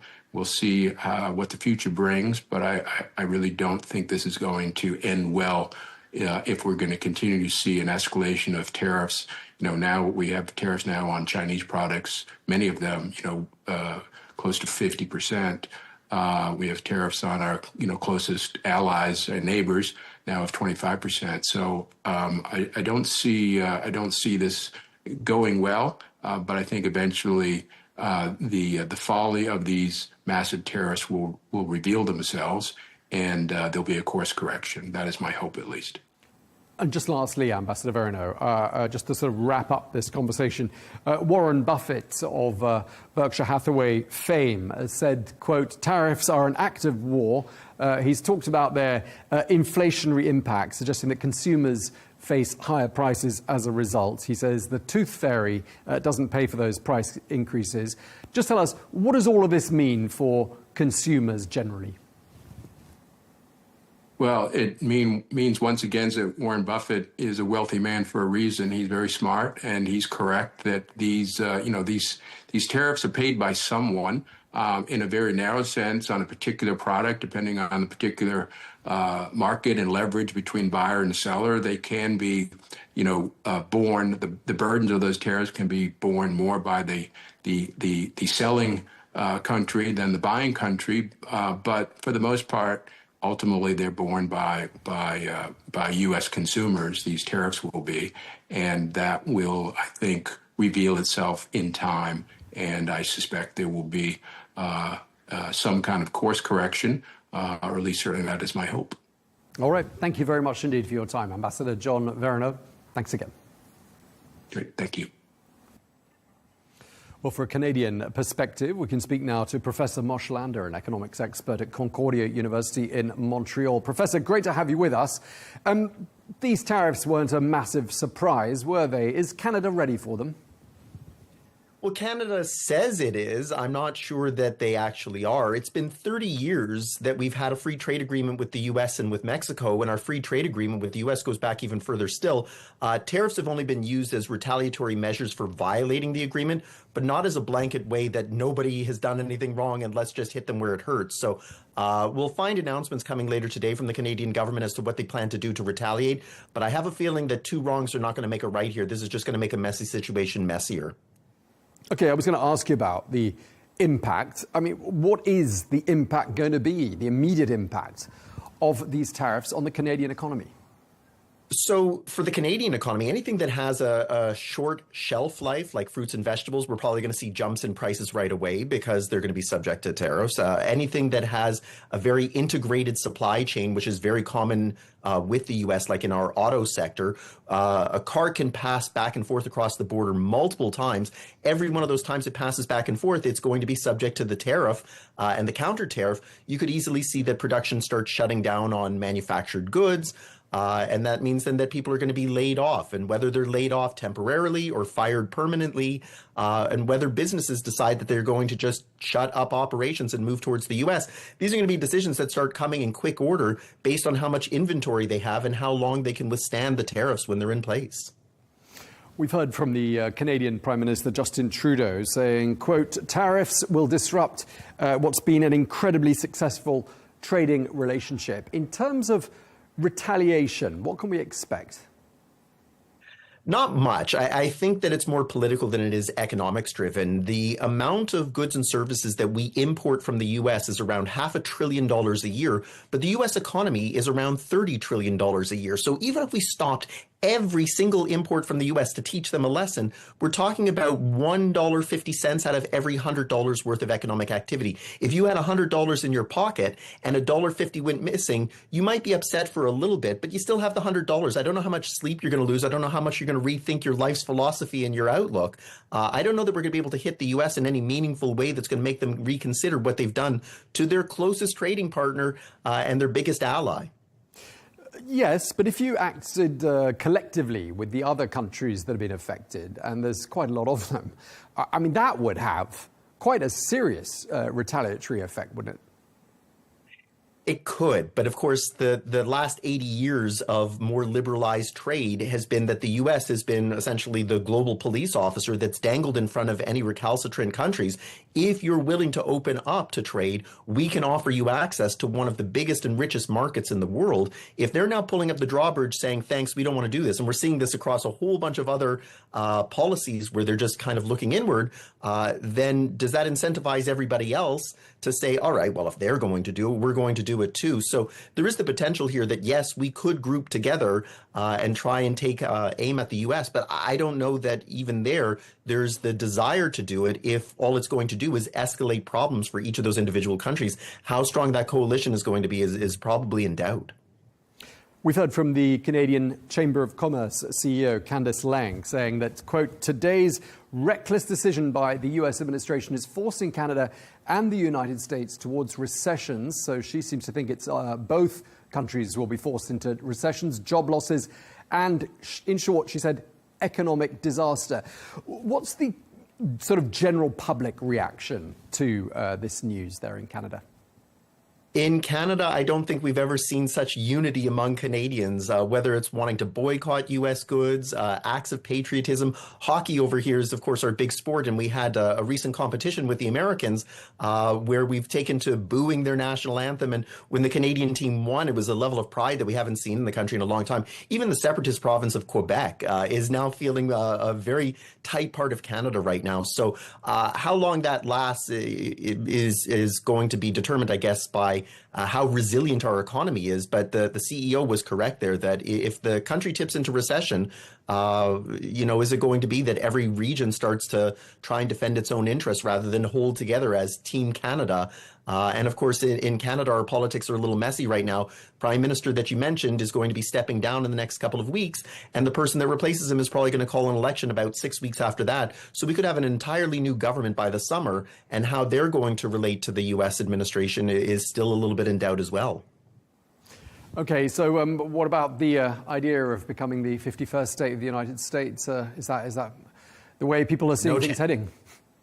There's no chance of that happening. So beyond the fact that it's just a ridiculous notion coming out of the president's mouth, he's not even considering what would be involved in doing it. Short of an actual military invasion, each of the 10 provinces in Canada and our 3 territories would have to vote to essentially dissolve the Canadian Confederation. And then the U.S. would have to vote to accept Canada as its 51st state. Puerto Rico has been hanging on for decades with the idea of statehood dangling there, and yet there seems to be no impetus to make that happen. I don't know that the Americans would even want Canada, because Canada tends to lean a little left of center, which means that our natural inclination would be to vote Democrat, and that would probably compromise a lot of the administration's power that they've accumulated in the House and the Senate, in the judiciary, and even in the White House, if all of a sudden they have 40 million people who are probably inclined not to vote for the current administration. Okay, so we've covered lots of different scenarios. Let's perhaps end with the most likely of all the scenarios, that Canada does something to rectify this situation and to address the United States' concerns and has those tariffs done away with. What's Canada supposed to do? What's Canada likely to do? So I think what's going to happen is that in 2026, there was supposed to be a revisiting of the free trade agreement that exists in North America. I think the likeliest outcome here is that we're going to address the president's initial concerns, which was fentanyl and immigrants crossing the northern border. He might want us to increase our defense spending a little bit more to meet NATO requirements of 2% of GDP, maybe a little bit of opening up the Canadian market to American farmers, to American banks, to American telecoms. And then it's going to be to advance that revisiting revisiting from 2026 into the middle to late 2025. And at that point, then everything's on the table for whether we continue with the agreement or whether we start creating carve-outs for various industries. I think that's what the president has wanted all along. It's the only thing that he's been consistent on for 40 years in the public eye is a distaste for trade. So let's put that on the table then and see what exactly he wants. And then Canada has to decide how important is that relationship with the U.S., even if it's in a reduced form as opposed to no form. Okay, well, it's been great speaking to you. Thank you very much indeed for your time. Professor Moshlander at Concordia University of Montreal. Thanks again. Thank you.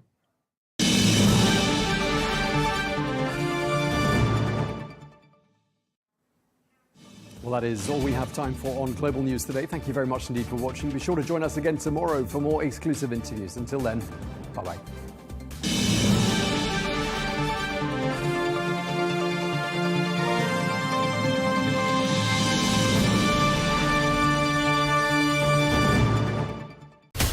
From the White House to Gaza, Kyiv to Beijing, elections, economics and the environment compete with conflicts and other complex issues for our attention. In an age of fake news, deep fake and artificial intelligence, they've got to have a vote and a say. It's important to look beyond the loudest voice to understand the truth. From newsmakers to groundbreakers, My campaign is going very well. Presidents, prime ministers, princes and peacemakers, and cultural tastemakers.